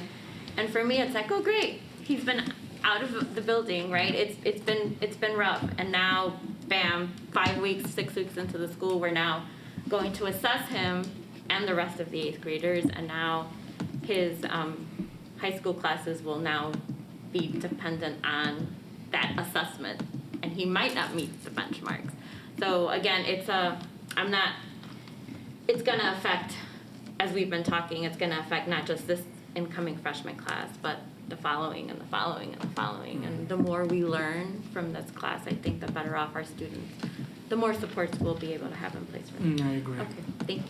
We also get students that transfer into that may fall in that group also. So that would also be something really interesting to see if, right, what's the trend? Were any of them transfer students? Male versus female? When do you plan on giving the next STAR assessment? So we do 3 a year. We did one now in September. The second one, I want to say January, and then the third one may be in the spring. So we'll do it 3 times. Well, why don't you follow up on that with Kylie, and because I think what probably the board would like to see is, this is kind of your baseline, right? Yeah, So the really, the measurement for us is to see how our interventions are working from this test in September to January, right? And so I would imagine you're going to see, 20% is actually not too bad with a year and a half out of school, right? But so, I mean, the main thing why there also is important to do the articulation, they're ours now. And what interventions are we putting in place so that we see a continued improvement in the next 2 assessments? So just make sure you guys have a plan to report out on this, kind of like a progress monitoring. Of your In your progress monitoring. in your principal's report and through your small teams. Just a clarification, what is the STAR exam? Would I have taken that? Because I don't remember at all. Right. Well, I don't know if it was offered at the point. No, you're a senior, right, Claire? Yeah. Yeah, so the STAR assessment, basically, right, is a criterion reference exam, that is given to students. Short quiz, about 20 minutes, and it's a series of math and English questions, at the 9th grade, right, based on at the 9th grade, you should be able to do this and this, and the questions align to kind of expected grade level performance when it comes to math.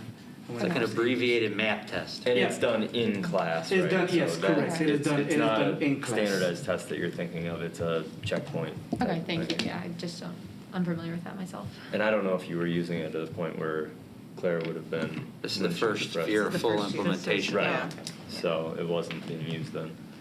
I actually, along similar lines, I wanted to ask if there were any trends, and it sounds like you're looking into it, so I guess not trying to assign duties. I'm asking if there is any information that we can figure or glean from the STAR assessment on the demographics that are currently not meeting the benchmark, just to have an understanding of where we are best suited to place our interventions. And I don't mean race, I mean anything, I don't mean race or where they're coming from as a feeder school. I mean just anything that you're seeing, and it sounds like you said you were starting to do a deep dive into that.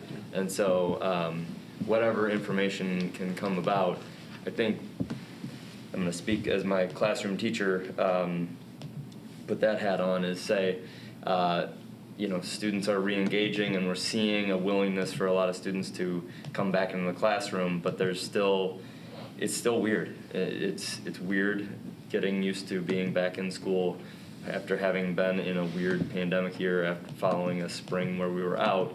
I don't know that you're going to see it, but I'm curious what teachers are reporting and what, specifically the STAR is doing math and ELA, correct? Yeah, yes. And so we're looking at those 2 areas. So are there things that we're seeing from teachers? Again, I don't even know how to ask for anything more than where are we targeting our interventions so that we can hit the most, or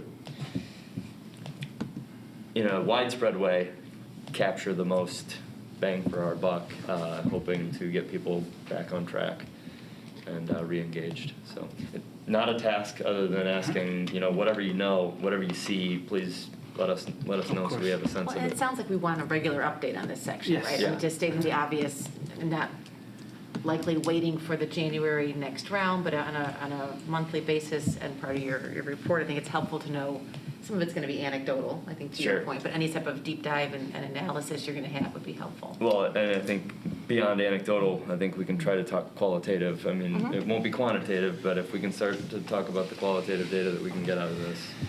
And that probably applies to looking ahead or the next section. 'cause you get the I social gotta tell you, emotional. I think you guys are getting way too far in the weeds. This is what we pay them for, right? Even though you're an educator, like, this is what we pay them for. So they're gonna look at the data, they're gonna aggregate the data, they're gonna put the kids in the groups, they're gonna do the work, and they're gonna tell us the kids are taking the tests, and we're gonna say, great, keep on that track, let's move on. And further interventions, we approve or deny based on an understanding of their efficacy. No, we don't No. approve No. specific interventions. No, Okay. unless you're gonna get a job here. Sorry, sorry. So I think It's uncalled for. But So- no, that's their job, let them Let's do their move on job, to the, and let's move let's on to move the on. school culture bullet point. I think you've heard there's some interest in additional, I think it's a regular part of the report as opposed to the details. Yeah. Am I That's right, paraphrasing? that's right. Updates on what we're doing. I get it. Yep. Progress monitor, Hector. Yep, that's right.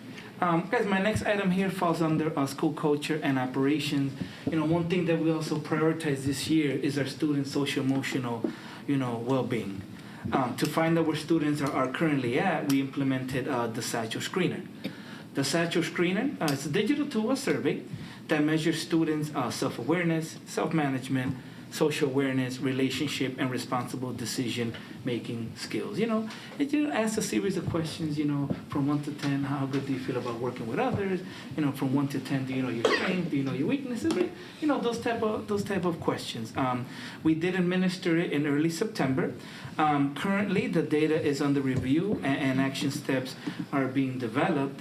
And from that data, we're going to be doing social emotional lessons starting in October. So again, we just got this data. We're doing it in our PLCs, and I'm committed to giving you guys updates on the lessons and how things are going. But and just qualitatively, and engaging the students. There's that feeling of being overwhelmed, right? Kids are getting, right, purposeful, homework, but things were a little different, right? Last year, maybe you got up at 7:50, 7:55, right? And then, zoomed into your first period class. Last year, many teachers kind of consolidated assignments. Now that we're back, teachers, are kind of going to all the core assignments that are essential, for development. And, kids they're exhausted, they're beat up, but we're supporting them. We're definitely supporting them. So is that an assessment that the school administered, and there plausibly may be results that you might want to report out in an appropriate way? Yes. And then that way you can report out how we're going to do intervention based on those results, right? Correct. Okay. I'll be reporting out the data and then kind of action steps on what we're doing with that data. Okay, so I think that's a nice pattern for the questions that you're both asking. As assessments are done, there's a criterion, sometimes local, sometimes national, how we're looking at that criterion from assessment that's been given, and then how we're going to start to kind of attack it. Yeah, and as those happen. Do you know how many students took that? How many students what? Took the assessment? Because I know I did not. Okay. So I mean, we did we did give it, right. Our directive was for all the classes, the whole student body. We're just over 1,600 clear. I don't know if your teacher was absent or some the other day we assigned the rate. It could have been some other factors, but every student should have had an opportunity, to do the Satchel Screener. My next item here, executive functioning update. So executive functioning are skills, right? Memory, organization, planning, self-regulation. We know that our students, right, they're teens and they're growing, and these skills, if you really do them well, research says that you should have, right, a bright future and be a great executor. This year, all of our teachers and staff will be supporting students' executive functioning skills in order to help the students kind of transition back. So our teachers are modeling effective EF skills, such as posting the daily agenda, right? Using planners, using color-coded materials management, and posting unit calendars. And our teachers are helping our students become organized or adding to them. They're organized. I'm not saying the students are not, but right, how to monitor, your homework assignments, right? How to organize yourself, how to plan ahead, how to kind of increase your memory as well. So our teachers are doing that. They're modeling that for the students. They have the agendas, they have the unit calendars. Hey Claire, have you seen some teachers? Yeah, so a teacher of mine specifically is Mr. Tinoco. He's more organized. I mean, I consider myself to be a very organized person, but he has all of his ducks in a row. I could tell you what we're doing on December 15th. He has all that posted to us, and not only, it's not just like a paper document we got that's going to change. It's online too, and it updates, and as things fluctuate and we need more help and just the schedule changes a little bit, that's really helpful to have. Because I know, especially just the way, I think classes look different this year than they did my sophomore year when we were in person the same way. But he just does a really great job of using the color-coded materials. But also, I think that some teachers tend to be stuck in their own ways that help them organize. But he's really great about taking feedback from us. And if we ask that something has changed, like, oh, hey, originally in the beginning of the school year, everything was a white piece of paper. And considering that we're getting 5 pieces of white paper each day, we said maybe could we put homework in green, could we do this in a different color, and just things like that. Even I just think of that as basic organization. I think can be super helpful as a student, just to make it easier, right? It doesn't change the homework you're doing necessarily, it just changes how long does it take to look for the paper, how long does it take you to remember what you actually have to do. So I think he's just really great with that. Thank you, Claire. Also, another thing that we're doing to support students' social-emotional, skills and just their overall, mental well-being, we've partnered with ALAB, and we have 2 staff members. We have Ms. Sam Hauser and Ms. Derelicia Kimbrough. They're member of our small teams. Our small teams meet twice a week, and they're comprised of counselors, administrators, psych and social workers, and they look at students that have challenges with attendance, with behavior, and with academic performance. So they're kind of, like 2 counselors, from West 40, right, a regional office that they work with us. They support students that are falling behind and against in attendance, academics, behavior. They create goals with students. They check in and check out with students that are on the caseload. They do parental outreach, and they have meaningful interactions daily with those students.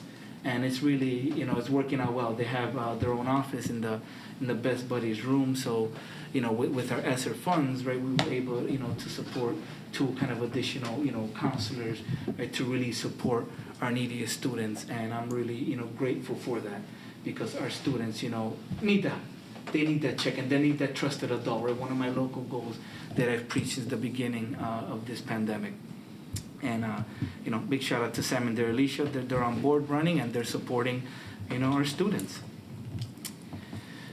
Next item here, homecoming, as was outstanding, echoing the sentiments of our student association members. But, every day, right, from Jersey Day to Fancy Day to Pajama Day, our students dressed up.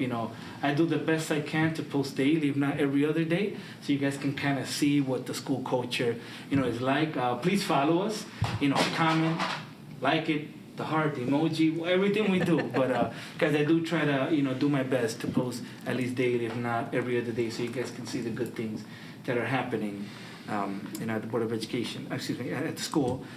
The homecoming dance was fantastic. We had great weather. We had space. I mean, students used the whole field. We had the dance floor. We had tents. We had the tables. So we had an area for everybody. The people that just kind of wanted to be together, people that wanted to dance, people that just wanted to talk. So we try to really meet the needs of kind of all of our students and everyone's different interpersonal kind of approaches.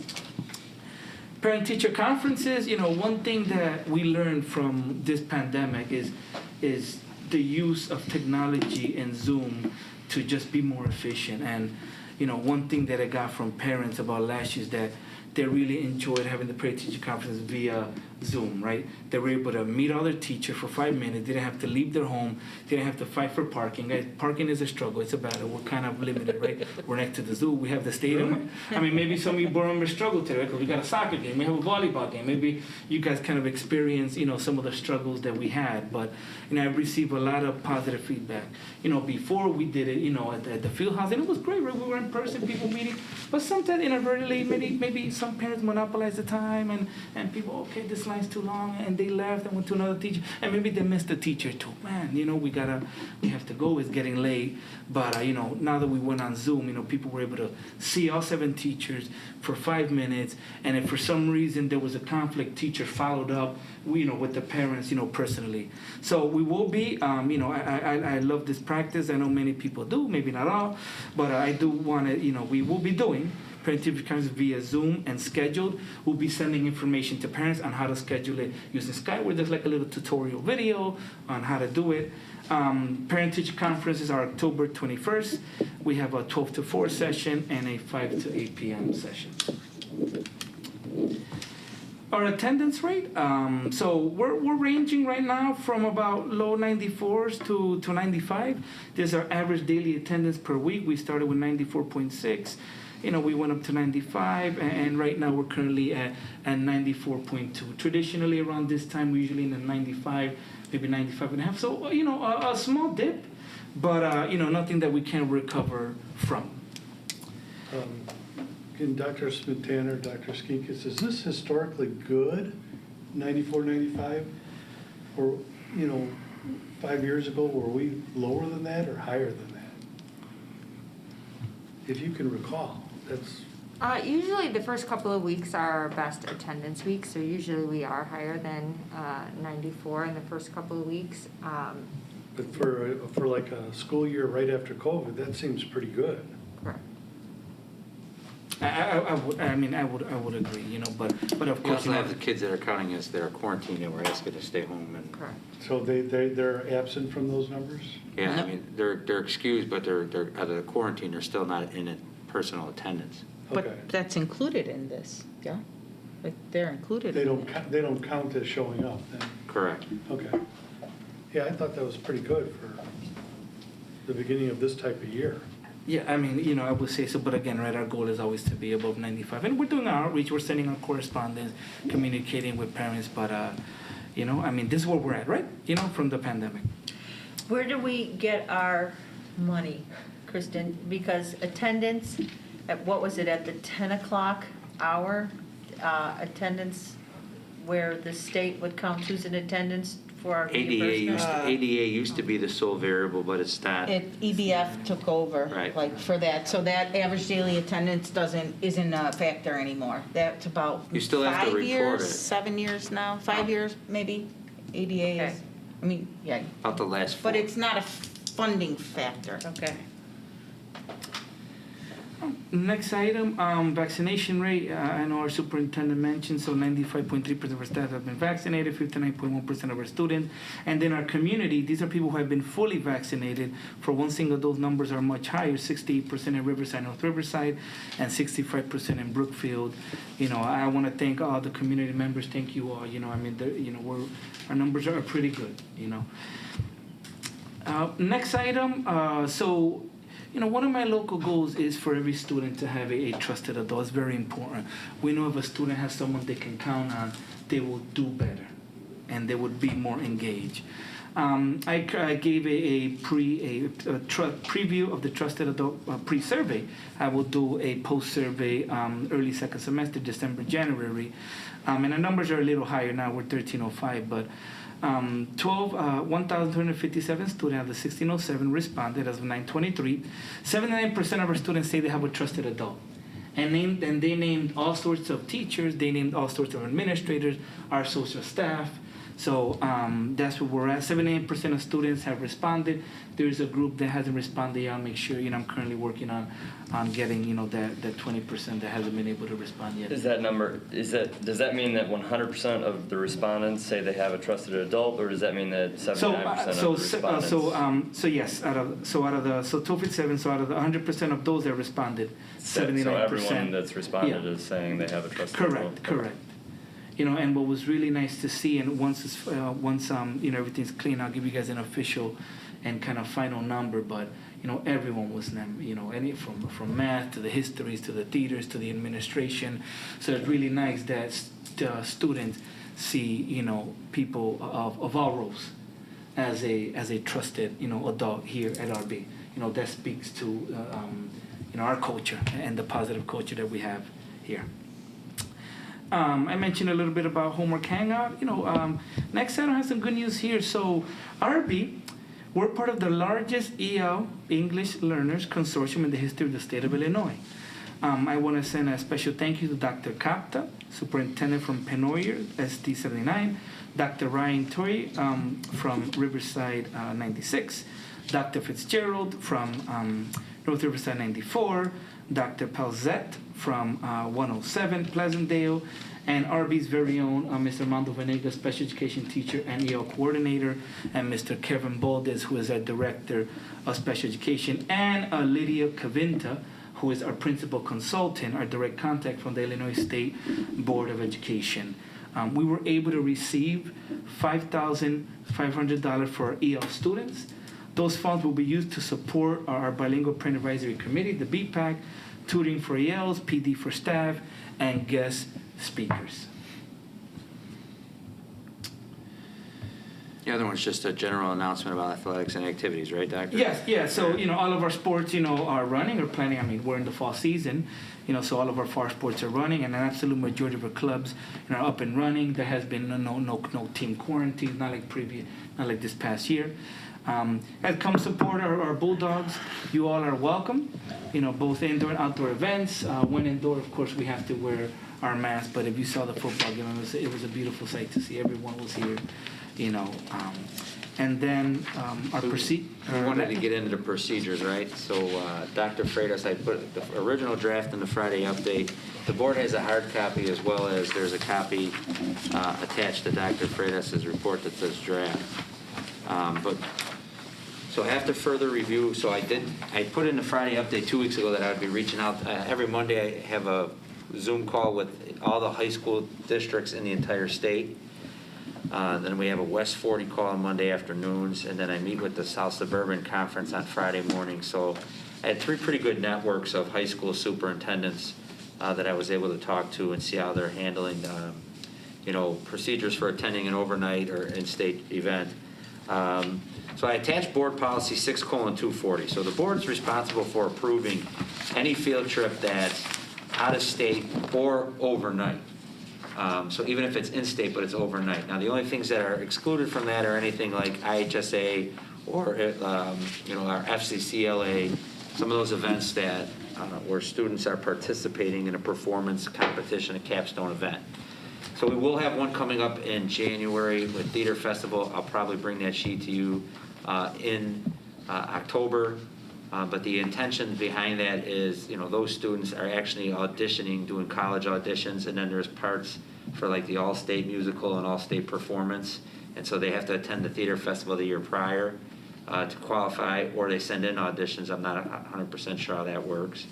But we do have a student that's also participating this year. So she would fall under kind of like the IHSA capstone event, but then the students that need to do their college auditions, I'm going to work with the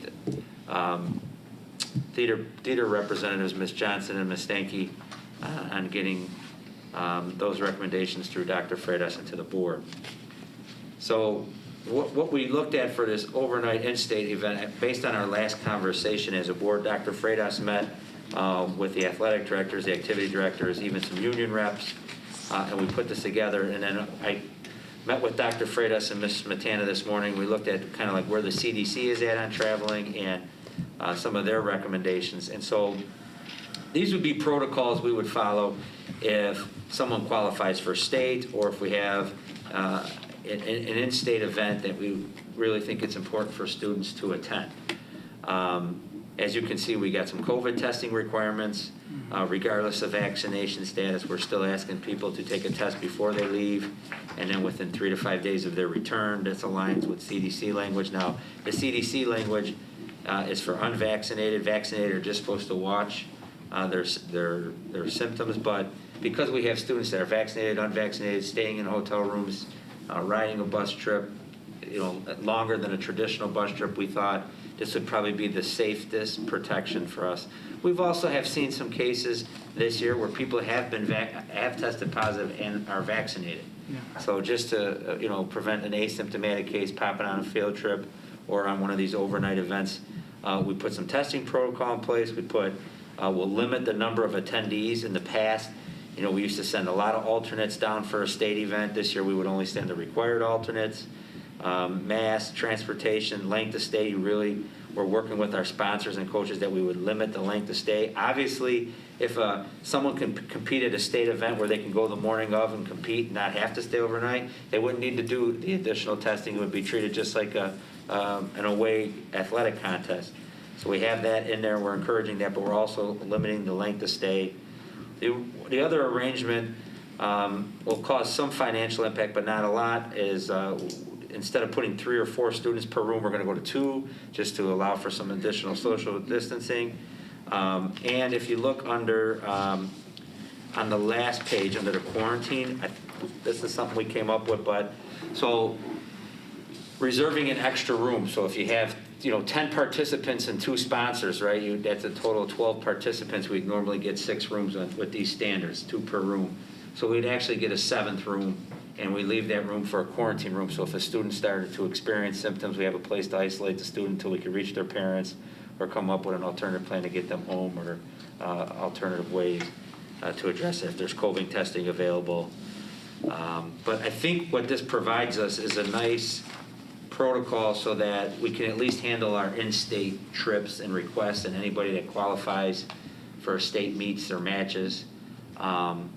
As you heard me kind of hint to the music sponsors tonight, I don't know about going over state lines. Like, one of the things I was thinking about this morning when I was refining this with Dr. Smetana and Dr. Freitas is, like, even with that quarantine piece, what do you do if you're in another state and a kid does become sick? Are they going to quarantine in that state? Are we going to expect the parents to fly down and to come meet them or drive to that state and meet? So I think right now Illinois is open. Illinois schools are open. We know our mask requirements. We know our vaccination requirements. I think it's safe to do any kind of overnight trips, still following the board policies and implementing these protocols. But I think at this point, until further notice, I think we at least can proceed with some of our in-state requests.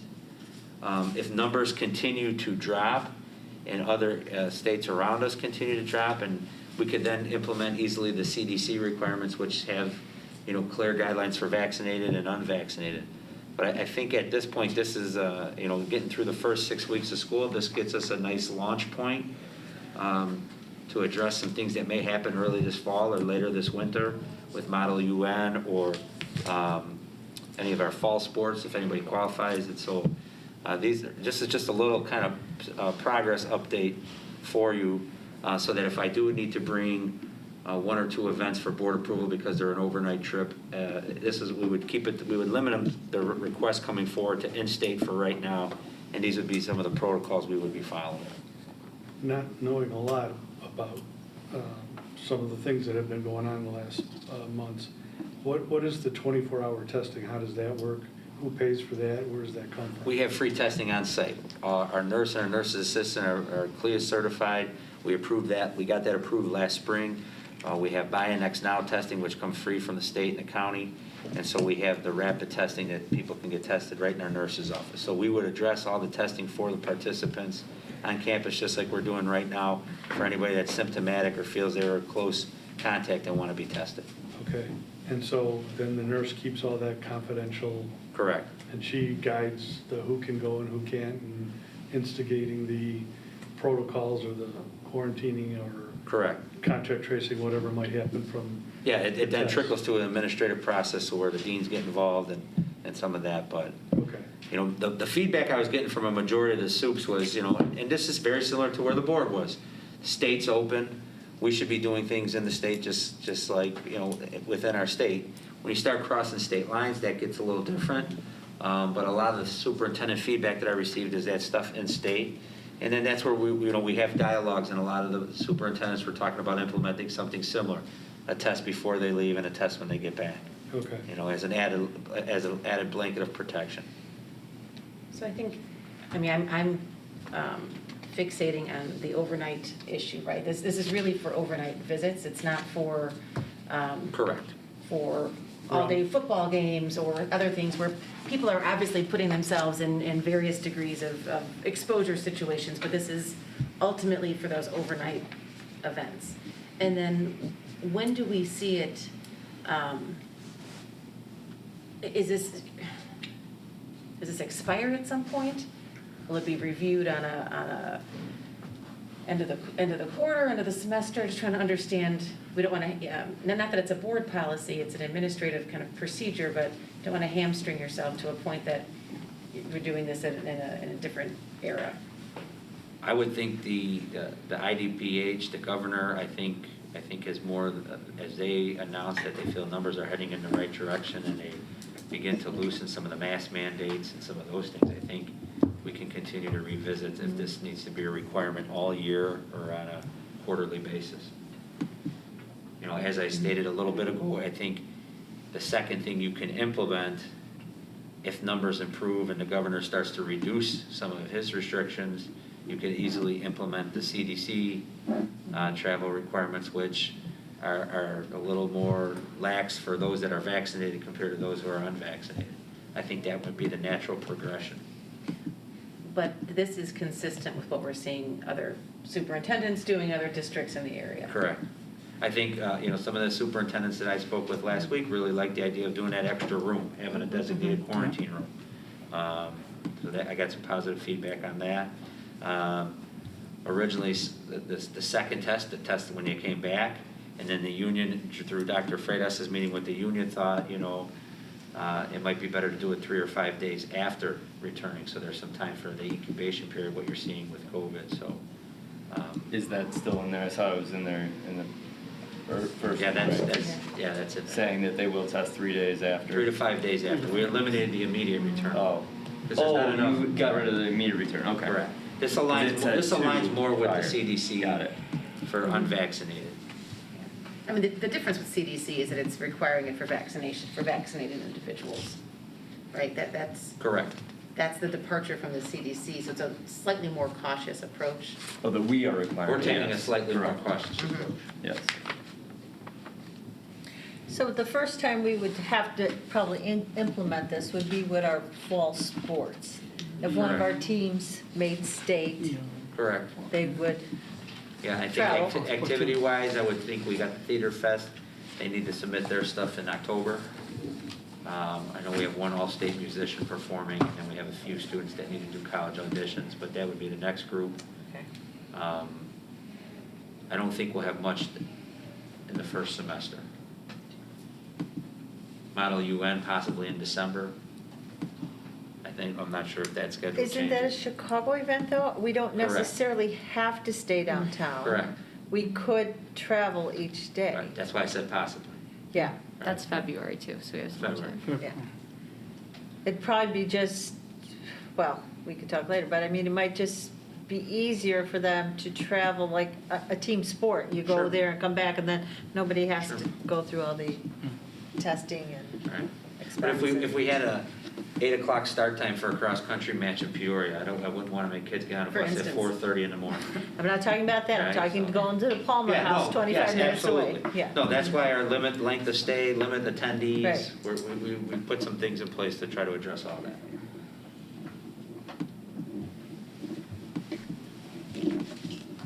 So if there's no feedback, I'll bring probably the Theater Fest in October, and we should be in a place to start processing some of these in-state events. Yeah, we just need to, I notice if a student started to show symptoms, you're looking at having a parent come to collect them. You might need to also have some kind of parent form here where the parents have to also agree to these protocols. But the parent has to agree to say, I will come and get the student should they become ill during the tournament. Yep, that's a good suggestion. Dr. Freitas, make sure you put that in your notes and we talk, you would call Nikki, help us if we need to make a waiver or some type of sign off that parents understand that. Probably add it to the current travel waiver, right? Yep. You just don't want to catch a parent off guard, you know? Because all of a sudden now they have to travel and they need to be prepared for that in case. Were there any additional questions for Dr. Freitas and his report? Like it's 9:30 and we're getting to the student advisors. I just had one. Is it a question or? Question. Okay, go ahead. What is the executive functioning team? That was mentioned several times. Oh, the team? Yeah. Oh, sure. Who's like, is that an RB thing? Is that an outsourced Yeah, so thing? that's an RB team. Let me go to the executive functioning team is Miss Lisa Hayes, school psychologist, Miss Garisha, she's ours, Miss Sandy Gagan, special education teacher, Miss Wimbush, our school psych. We have Ms. McKenzie, Ms. Kathy Wyzinski. So teachers, school psychs, Okay. social workers, they're comprised of the EF team. Okay. So before Claire gives her report, and Mr. Welch, last year was our first year doing this during the pandemic. We had lost a little of the attention we were hoping to get to. We now have student advisors to the Board of Education. Okay. Junior students get a chance to apply late winter, early spring, and there's an application process and an interview process with 2 board members, and the board selects 1 to 2 student advisors to participate as a member of the Board of Education in public meetings. They do not have voting rights, and they do not attend closed session. Okay. So Claire and Elena, who's not here tonight, are our student advisors for this year. Okay. So the only thing I would add is that there was a pilot last year and we decided to try it again this year because last year's students just had such an unusual experience. And one of our to-do list is still to look at this, is it something to incorporate into board policy and make it a permanent addition to the board. Okay. They are not involved in closed session matters and they don't have a vote. Okay. I asked them to just give me a little background, Claire, before you started, so I kind of get up to speed. Thank you. Okay, Claire? So my name's Claire Harrison. I'm one of them. I did a formal introduction, but that's all you need to know. So I would say we've reached the normalcy. We've been normalcy is the buzzword we've been all looking for the past year and a half. I'd say we're there, right? We're just adding a mask to the school day. I don't think that's a grand inconvenience. I think that's just something that's the normal, right? That's what we do. I'd say people are better with their masks. Teachers, it's an expectation now. The first couple of weeks, I think some people were kind of resisting and maybe not wearing their masks, or it was becoming a problem where teachers were having to ask them to pull it up several times. But I would say people have just kind of accepted it. That's what it is. That's the reason we are here, because we wear our masks and we can wear our masks. That's why we can be in person. I think people are getting that. I would say that my classes are going very well, that my teachers are all, I think they have the spark of teaching back in them. They are reminded of why they do what they do just because we're in the classroom, and I would say students are more engaged. We're ready to learn. We're there. We're taking the time to do everything. And everything is just more organized and also more planned out, I feel like. At least that might just be my anecdotal experience because of the teachers I have and the classes I'm taking. But I would say in general, we've learned that things can change at any minute. So the planning ahead and the sharing expectations has been really helpful this year. With homecoming, I think the game was a big success. I unfortunately was unable to attend the dance, but I think we had a great moment when the band was by the student section, the POMs and the cheerleaders, where it was just kind of everything's back together.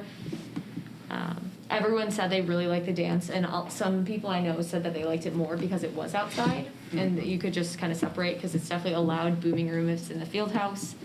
I would say that the school spirit is up, and you can definitely see that. Normally with Spirit Week, I think you have a fluctuation of seniors who are participating, but this year I saw the freshmen, sophomores, juniors, everyone taking the time to do it. Activities are definitely back to normal. We have our band practice every week, and I don't even think about, the things I had to think about last year with COVID. I feel like no one's really having to think about in terms of activities that as much. What happens if this gets canceled, and then what have we been doing? we're just continuing making adjustments to make it work. That's what we've learned how to do, adjust. But I would say that we're all prepared for, the future if something happens. But for the most part, we don't have to think that long term and that dramatically about what's going to happen. We do have our first Model UN conference this weekend since February of 2020, which we're really excited for. That's something that is impossible to replicate online, that I feel very grateful that we have this opportunity to go, just because there's nothing you can do that's anywhere similar online because of that face-to-face aspect. I think that's all I have. Thank you, Claire. Thank you. And thanks for all of your thoughtful questions. It's appreciated. Moving on. No, nothing to Okay. report on life safety. Okay. New business. Course fees, first read. There was a question submitted. Hector, can you address that? Sure. So the question then referenced what the change in kind of some PE classes. So classes like advanced training, personal group fitness. I believe the fee was 15. Now it's been reduced to 10. And those classes they use, kind of like they used to use some like heart monitor gizmos and gadgets, and now a lot of students are able to track kind of their health performance online. So there's teachers identified there's no really need to purchase all these gizmos and gadgets, because online they're kind of able to keep track of their kind of fitness status, and then to kind of align themselves. So now pretty much if not absolute majority of our PE classes, the fee is only $10. So now the department is completely aligned with the fee. So that was kind of the question, why the reduction from 15 to 10. Again, they kind of reassessed what they use, the tools. Some tools were not needed, and the $10 fee kind of covers everything that's expected, everything that's needed to perform and engage in those classes from a student's point of view. Thank you.